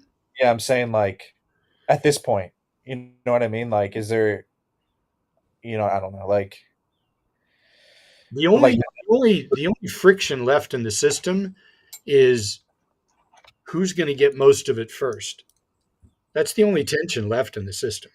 Okay, gotcha. Everything else is going to work itself out. It just over time, systems will get done, logistics will get done, software will get done, connections will get done, flow will get done, distribution will get done. Right now, everybody's walking on eggshells because you can damn well bet everybody in the U.S. government is doing their best to not let anybody know what they're doing so that the enemy doesn't speed up whatever they're trying to do. Because it's all stealth at this point, and it should be. You don't want to broadcast what you're doing because some fucking idiot in China might beat you. NFT Jimmy asked, do you think the global financial system would be better if decentralized through fiat or in banks, or decentralized like crypto? Definitely it'll be a whole nother world when it's decentralized. The latter. Yeah, the latter. Yeah. Do you think Trump will do tax in Bitcoin or crypto, bros? What? Do you think Trump will do tax in? Oh, like be able to pay tax in crypto or in Bitcoin?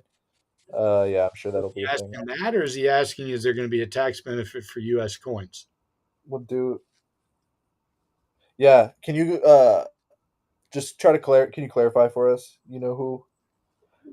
Dark says, honestly, Max, because honesty, Max was getting messed up. Yeah, Crypto Monger, what's up, bro? Shout out to you. Yeah, let's look at a few other things that have happened the last few days. I think there was the Tornado Cash thing. I think Max said he hadn't looked too much into it, but obviously Tornado Cash helps you makes private transactions by mixing transactions, making it harder to track transactions and the origin of money.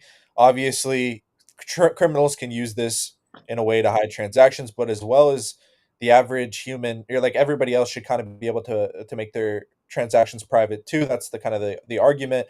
The U.S. Treasury originally they banned the front end of it, kind of making it illegal in the U.S. And one country, I think it was France or another one, arrested the head developer of Tornado Cash. I think he got released late last year. But anyways, the U.S. Treasury now removes the sanctions, making Tornado Cash legal. So it's interesting. You have any thoughts on this, Furloco? Do I? Well, I always thought that Tornado Cash was kind of sketchy, to be honest. It's not the best look for crypto, but I do agree that you know this is a good step towards, like, I guess, decentralized transactions and everything. I don't know. I really don't have any other thoughts about it, man. But I guess it's good news, right? Yeah, I think it's just signaling towards, just deregulation of crypto. I will say one thing. If you're thinking, this is going to sound weird, and I apologize that it might. But let's think. Furloco makes an excellent point. Let's think, though, say 5 years down the road, when major assets are being deployed via NFT and tokenization. There are many, many, many situations that would arise to own assets that parties who are going to own them don't want you to know who they are. So I could see a creation of a better viewpoint of how to use Tornado Cash's capacities to optimize the inclusion of those parties in the larger framework of the way almost every asset will eventually be owned, i.e. an NFT, for example. So I'm just thinking out loud. There could be some areas where that actually becomes very, very useful and not looked in a bad way.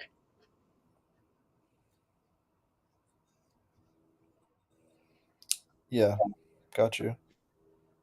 For example, let's pretend for a minute there's a $3 billion NFT offered up online that owns 12 office buildings in 4 major cities. Well, there's lots of people that don't want to know you. They don't want you to know they own it. They don't want you to be able to track it down. They don't, that's just the way it works.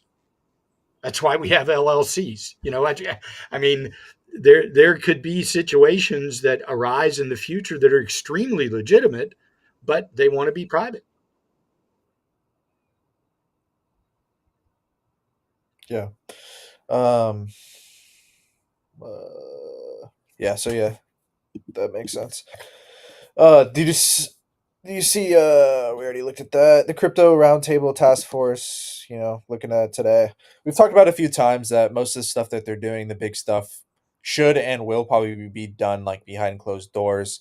Most of these events end up being nothing burgers and overhyped. So I don't know if this. I think this just started a couple hours ago. Haven't seen anything from it since, but I think this is more the SEC side talking about the law and kind of what they're trying to do, maybe as far as criminally, like the criminals and stuff you were talking about a second ago. Could be wrong. And then obviously they filed for a Pudgy Penguin Pengu ETF, which is like the first NFT ETF I think that's been approved. I don't know, like something like this, Max. You think this gets like just denied initially? Do you think like you'll see stuff like this in the future, or other kind of digital asset classes other than the big ones? It'll be like NFT. I think we said that in one of the first streams. I mean, you're going to see mutual funds that own this stuff. Gotcha. I mean, yeah. And then look, at the end of the day, every single thing Wall Street did, they're going to do in crypto. That's what I said. Cool. This is the beginning of the way, unfortunately, Wall Street, and don't take this wrong, rape's a good idea. They come in and they maul it for anything they can get out of it. And if money will follow, they are all in. Okay. Paladin says, hoping we can win over Yeah. public trust to get the buys. Paladin, sorry for look real quickly. Paladin, like if you've seen from these streams, it's the public winning the public trust is not what's going to move up the Bitcoin and ETH. It's the huge institutional buys, and then the public chases that up. Is what's likely going to happen. But the public always joins when price goes back up, man. The retail and all that, they always chase speculation when prices go up. I think we made clear here is like those big buys that are going to lift Bitcoin to $1 million haven't really even happened yet. What were you going to say for Loco? I think you were going to say something.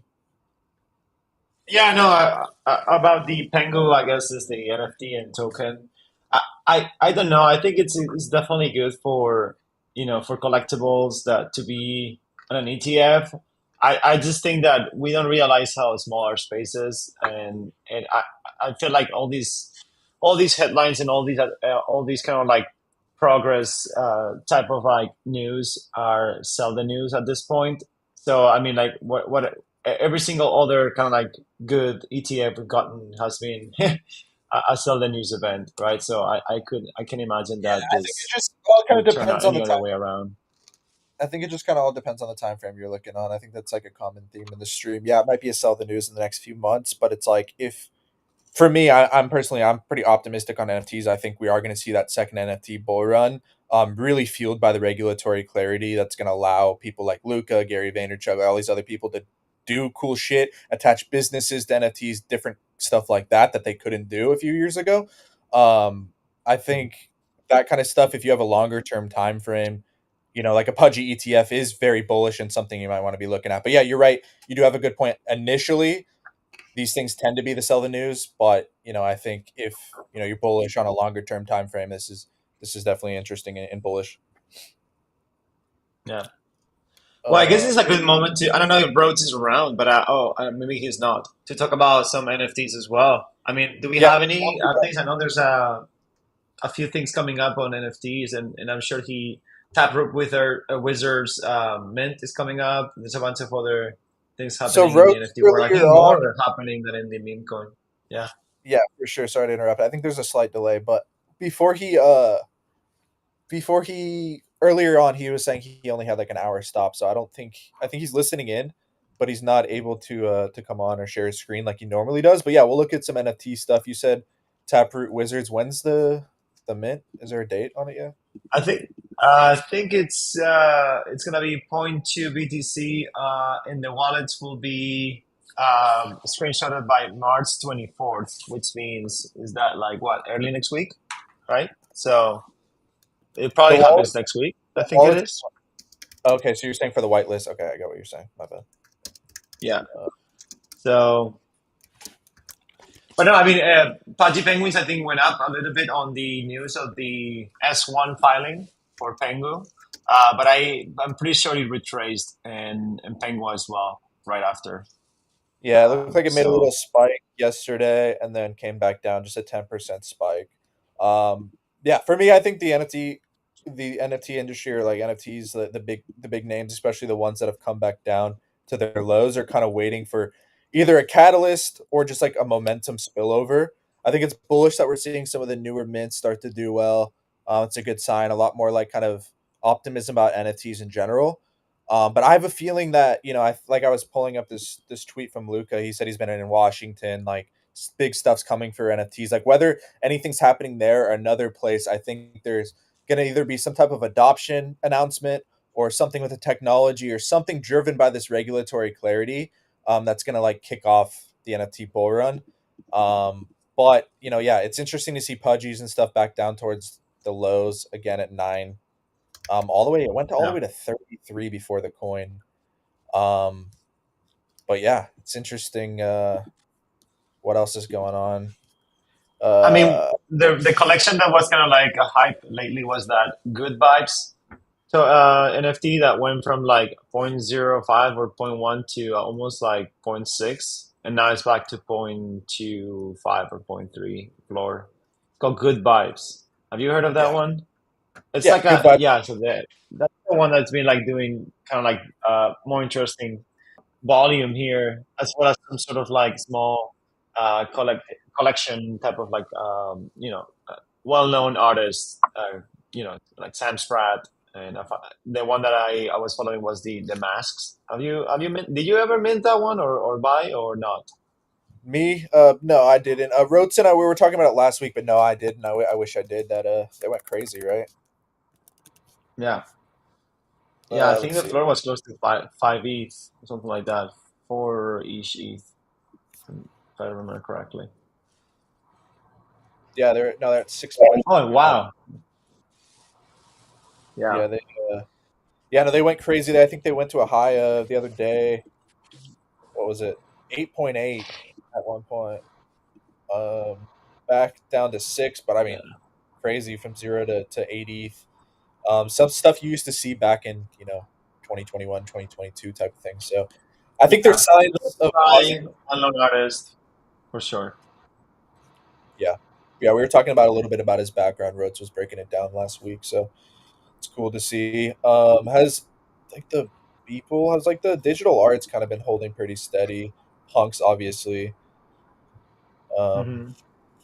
So I think there's some optimism on the timeline. It's hard to fucking tell. Like obviously, this shit's an echo chamber, but I think especially when crypto's down, I think there's a lot more optimism towards NFTs.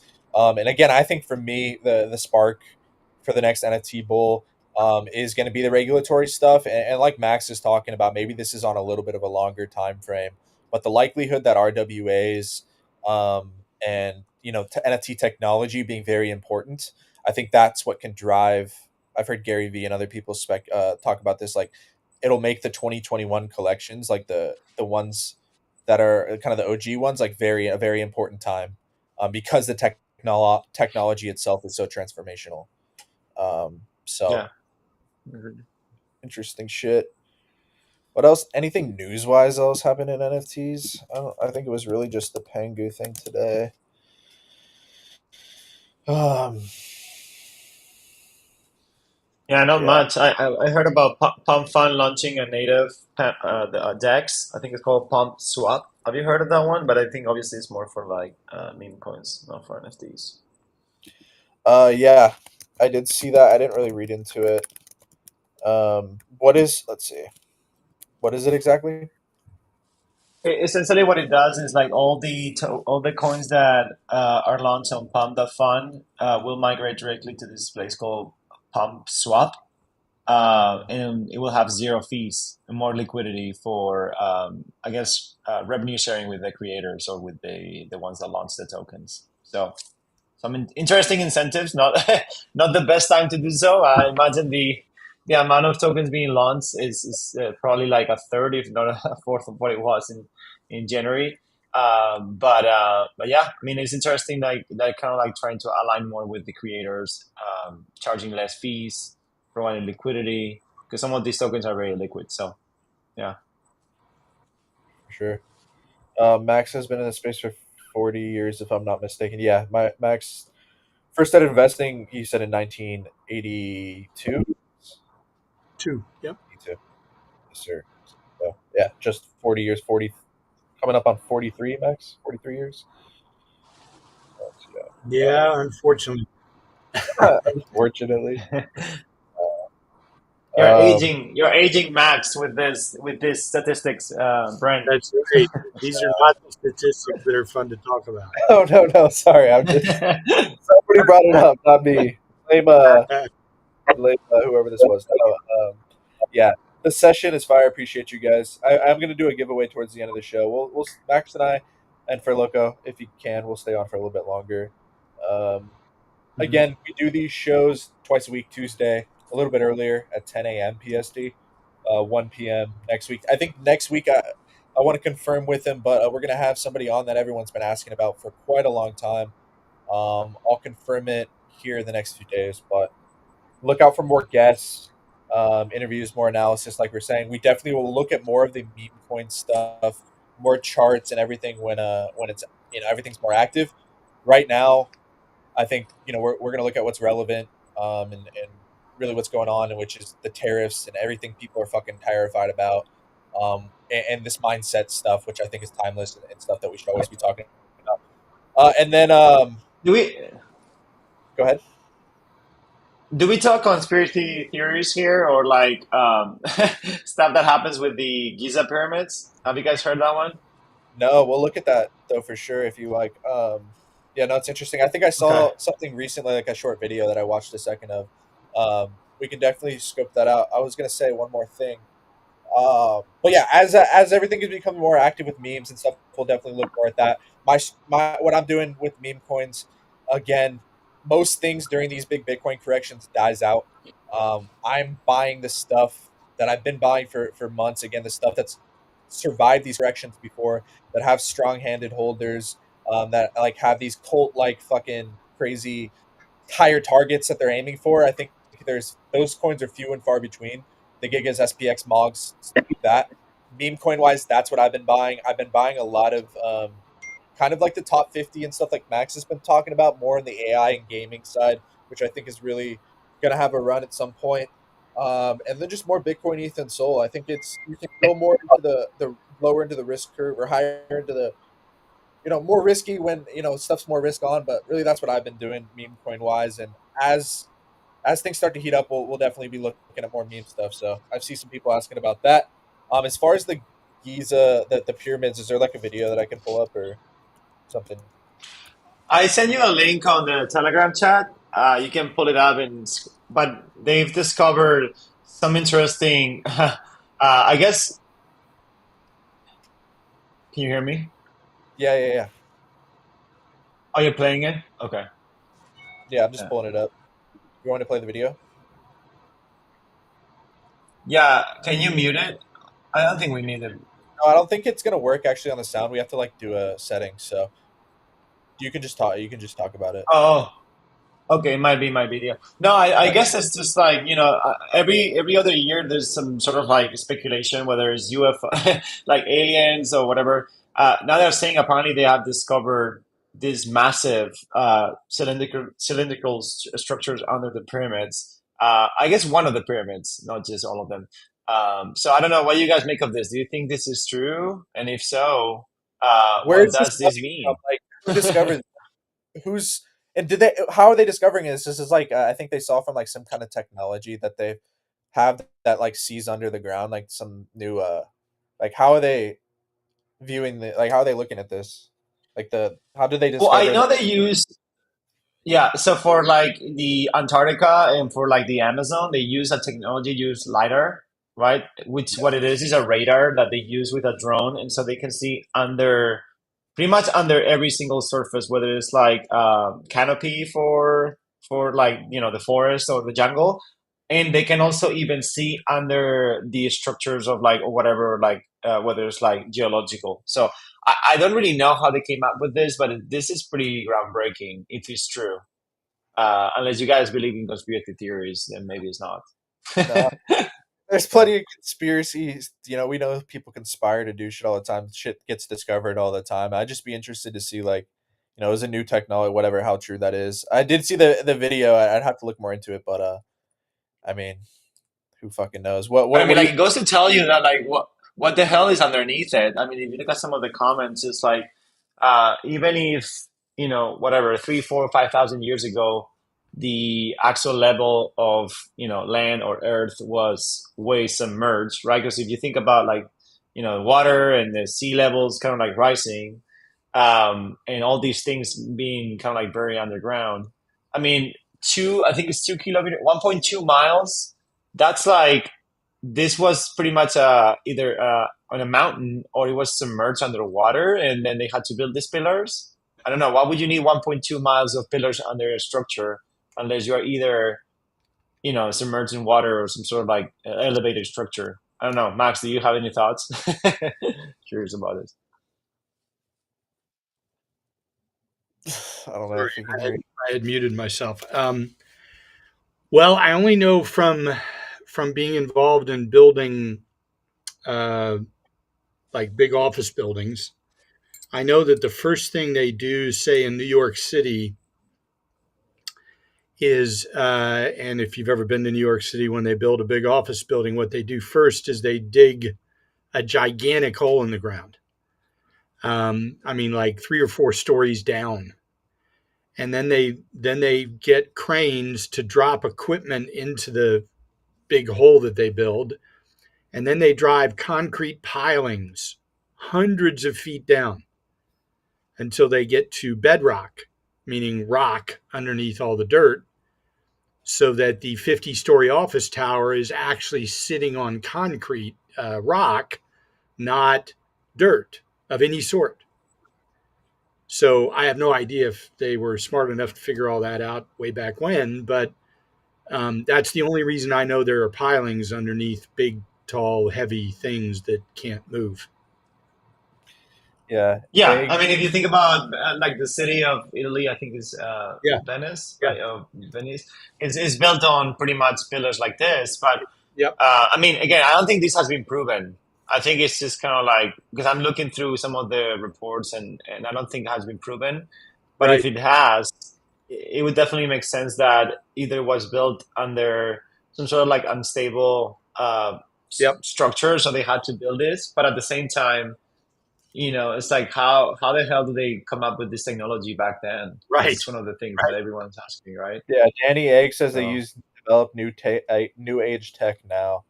It's just like, obviously you see that in like South America where they have these crazy things, like how would they have built it? Who knows? Yeah. Let's see, 1.8. Hell yeah, 1.8K. What else? Oh, you guys see that Conor McGregor might run for president in Ireland? What do you guys make of that? Yeah, no, fuck, dude. After Trump, He was at the White House. After Trump, all these different celebrity types are like, dude, it's a new age. But yeah, I don't know. No thoughts. It's people love him there. I know that. Yeah, and I guess in other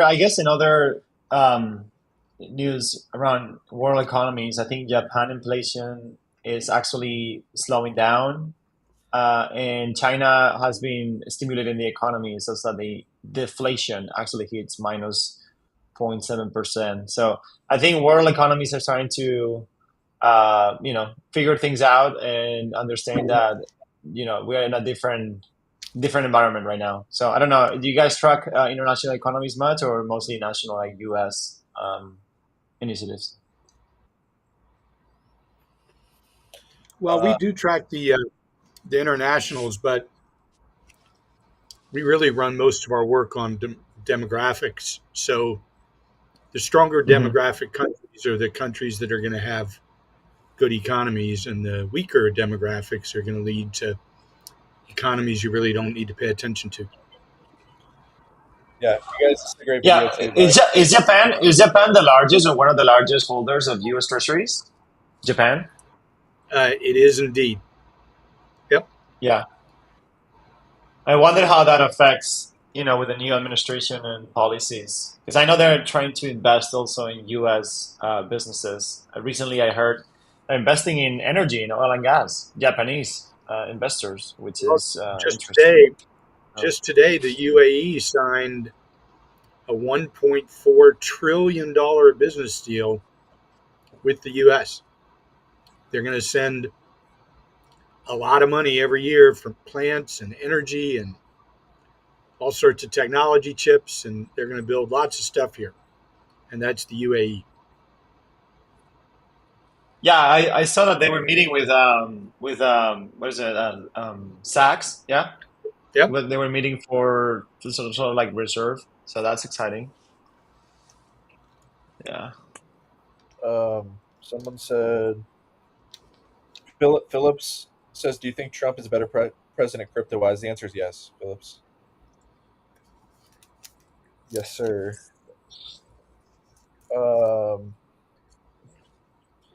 Let's see. Yeah, Ethan Wright says Max is a big fan of Elon Musk. Yes, he is. Yep. Interesting indeed. Yeah. Oh, Justin. Yeah, I think Max kind of. Sorry, I keep missing your question, bro. You've asked it a few times. Max has kind of explained what he in meme coins he would have done, but Justin just asking, what do you wish you would have known for like when you first started in crypto back then? What would you wish you would have known now that you would have? You kind of get what I'm asking. Like you would have wished you'd known 4 years ago when you first started trading or investing in crypto. What do I wish I'd have known? Well, there's an old saying on Wall Street: you never have enough of what you want. You always have too much of what you don't want. Yeah. If I'd have known anything about where ETH and Bitcoin were going to go, fuck, I could have been Michael Saylor. I surely had plenty more to thankfully be able to invest. But now that, what else would you expect? If something goes from $700 to $100,000, of course you wish you had more of it. Yeah. Perspective. What do you have you guys seen the headlines about USAID being put on the blockchain? That would be interesting. Yeah. Pull something good out of a complete fraud. It's so much corruption under that thing. I mean, God. if they really want to uncover all that stuff, I think, that would be a cause for a massive, I don't know if I want to call it civil war, but just so you can untap all the corruption in this government, in the previous government at least. Well, unfortunately, I believe everything that Elon is disclosing, and I believe we have a political look. This is what Trump met the first time when he said, "I'm going to Washington to drain the swamp, and you have no idea how bad it is." Well, they outfoxed him the first time. He had 4 years to plan the second time. And whether anybody likes it or not, he is not going to quit until he uncovers how criminalistic our senators and our House of Representatives are. For the most part, there will be a minor few that don't have an NGO related to them. But what happened in Washington, D.C. is that about a decade and a half ago, they created a vehicle called an NGO, which is a non-government organization. First of all, it has no purpose in life whatsoever, as it turns out, other than to hide this one fact. If I take money out of the Treasury checking account, I have to audit it. If I send money out of the Treasury checking account to a non-government organization, I don't have to tell anybody one fucking thing. And as it turns out, as we're going to find out, every single politician has a girlfriend, boyfriend, husband, wife, cousin, you pick, maybe more than one, who suddenly found that they have an NGO and they get millions and millions and millions of dollars every year from it.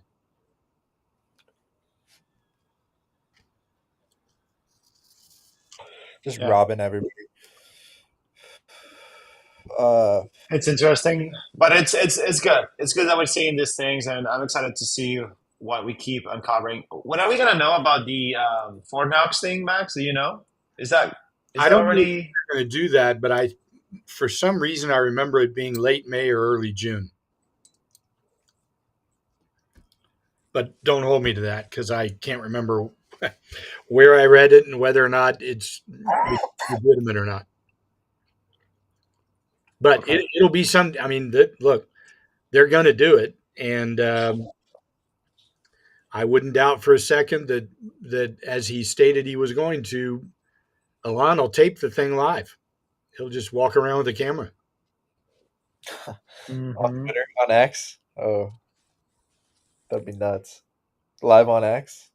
Well, I think here's what we've learned about Elon Musk. Elon Musk has a passion for facts. And now that he found out, as he termed it, that politicians learned how to hack the system. By the way, do you know how many NGOs George Soros has started and gotten funded from our taxes?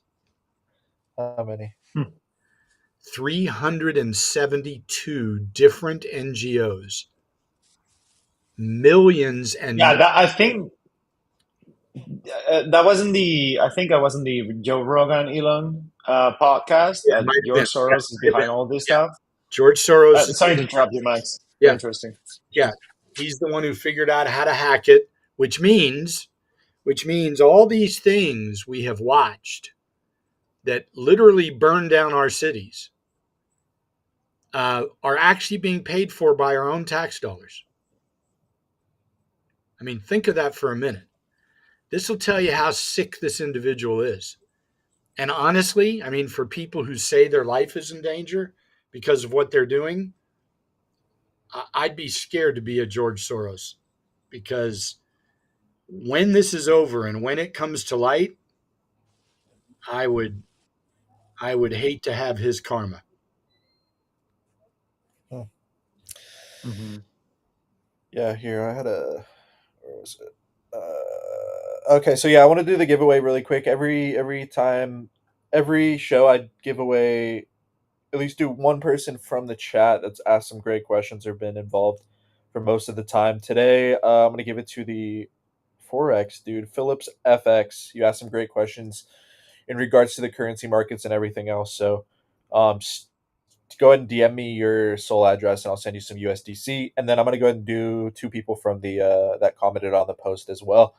We'll go ahead and stay on for another 12 minutes. So we'll just go ahead and do it till 12:30. Brandon and his team are smart. Yeah, we appreciate you guys for being on. We'll be back on Tuesday at 10 a.m. PST.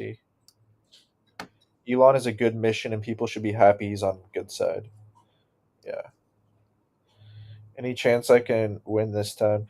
We appreciate you, Justin. Thank you for being on, man. I wish I could give it to everybody in the chat, but I definitely recognize you've been on, and again, I really appreciate the support, and I hope you're seeing some value from everything. Congratulations! He really asked good questions. Yeah, FX. Did. Thanks, Max and Brennan. We appreciate you. Yeah, definitely. Go ahead and follow not only Max, myself, For Loco. For Loco, again, is the reason why we really started these streams. For Loco is the one who took the initiative to contact me and come on their Bridge 3 Labs account for that we were doing it on for several months. So I really appreciate this guy. He's he's the reason why, again, we've been doing it all together. So go ahead and shoot him a follow. Super smart dude. Again, Bridge 3 Labs, really cool what they got going on. They've been here for years now. I know they're going to be around for a long time. So again, For Loco, thanks for being on again, and we always love when you're on. Go ahead and shoot him a Appreciate follow. the kind words, man.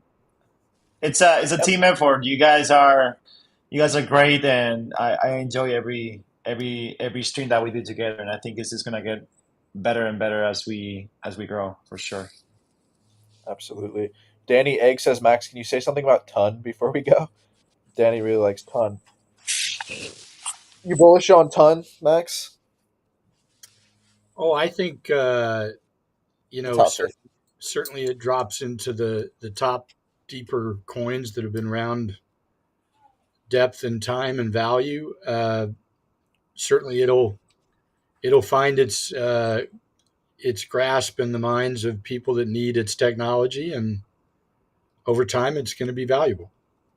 Yeah, I've always said I think they're really big pioneers in integrating like blockchain into the actual apps that people love to use. Like I don't think everybody's going to make their own L1, but I think a lot of the existing apps are going to have L2s and really like be on chain. And I think Ton was years ahead of the game on that. So I really like what Pavel and what he's doing.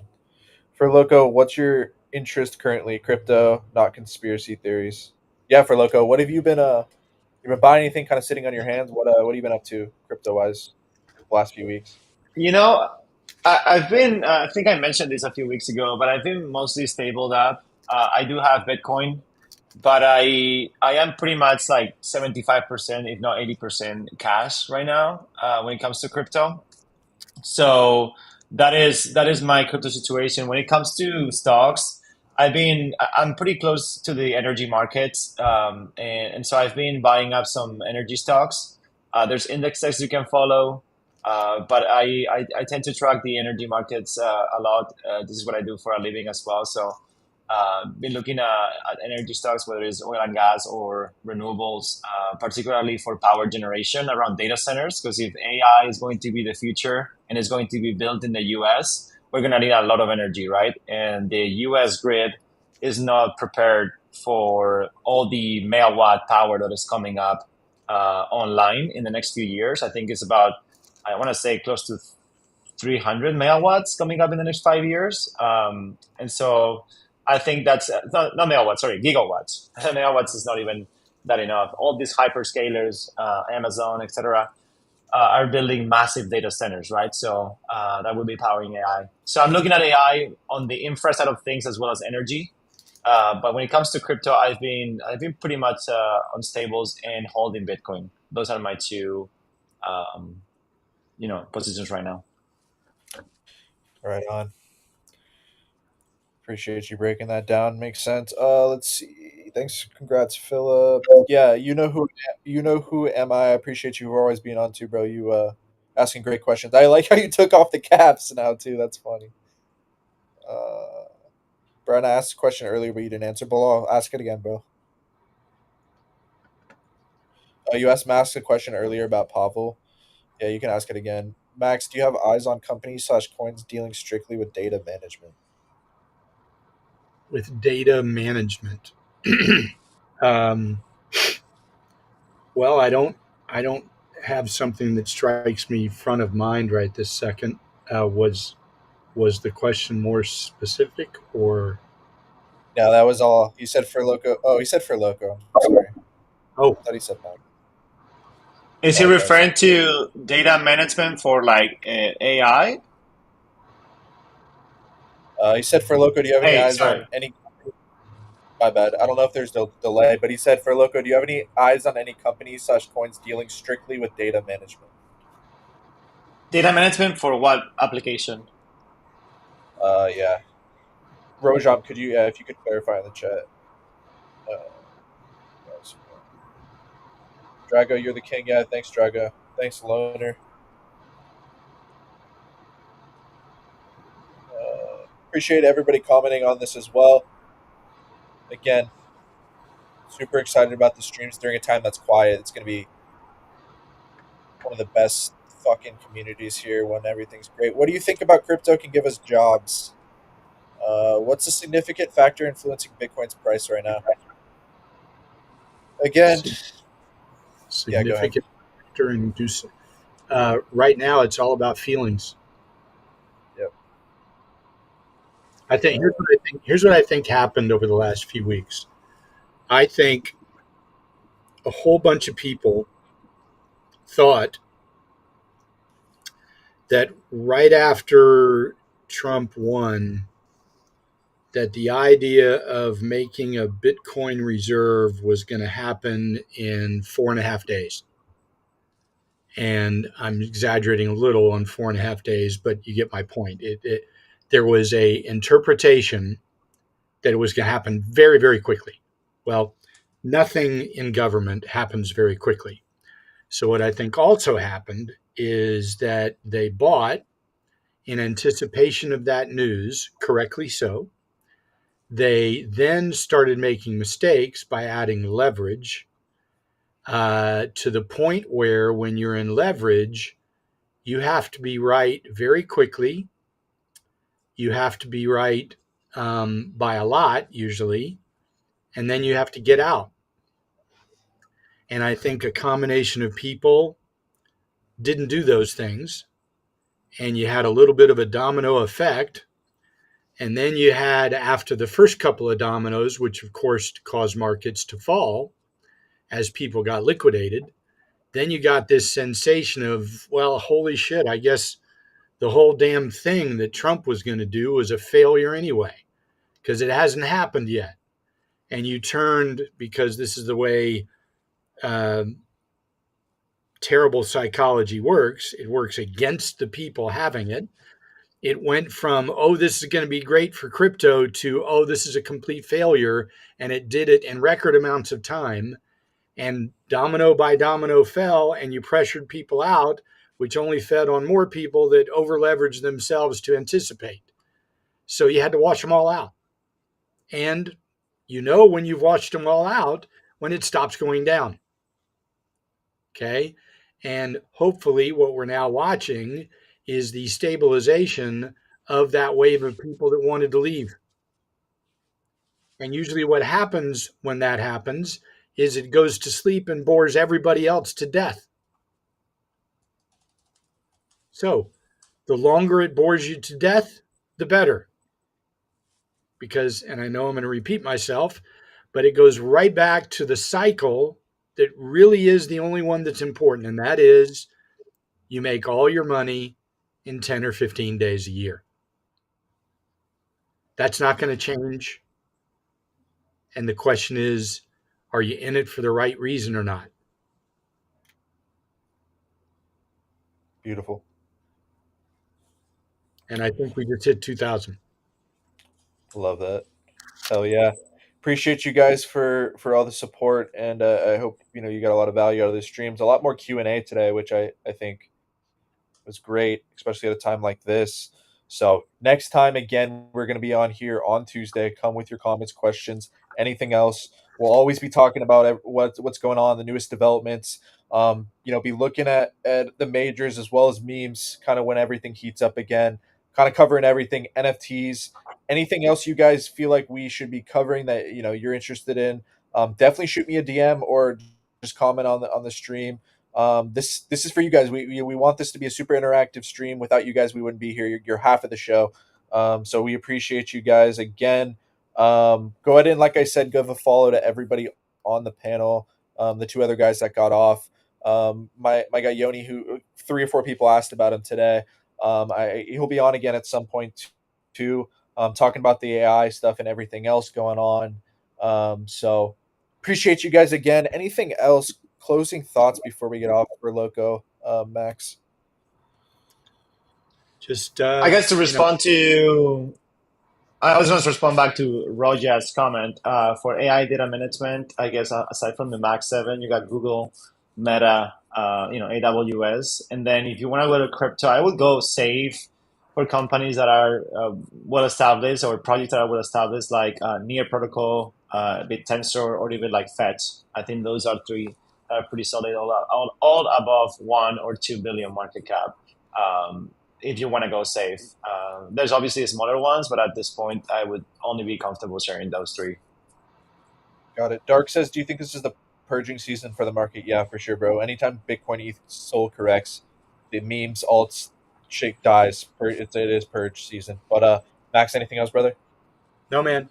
Everybody have a great weekend. Yes, sir. Everybody have a great weekend. Be safe. Just again, all I would say is stay involved. A lot of people check out and just completely sell everything and say, "Oh, I'll come back and buy when everything goes up." They almost never do. So I would just say stay involved. Like Max has been saying on these streams, the only way to long-term wealth is by sacrificing the pain and the sacrifice of just going through this shit. It's the only constant in these markets is these crises. But the only way you get there is by navigating the potholes, like Max calls them. So anyway, we appreciate you guys for being here. Be back on Tuesday, and Tuesday and Friday, like always. And have a great weekend. Love you guys. Peace. Thanks, guys. You guys. See you later, everyone. Bye.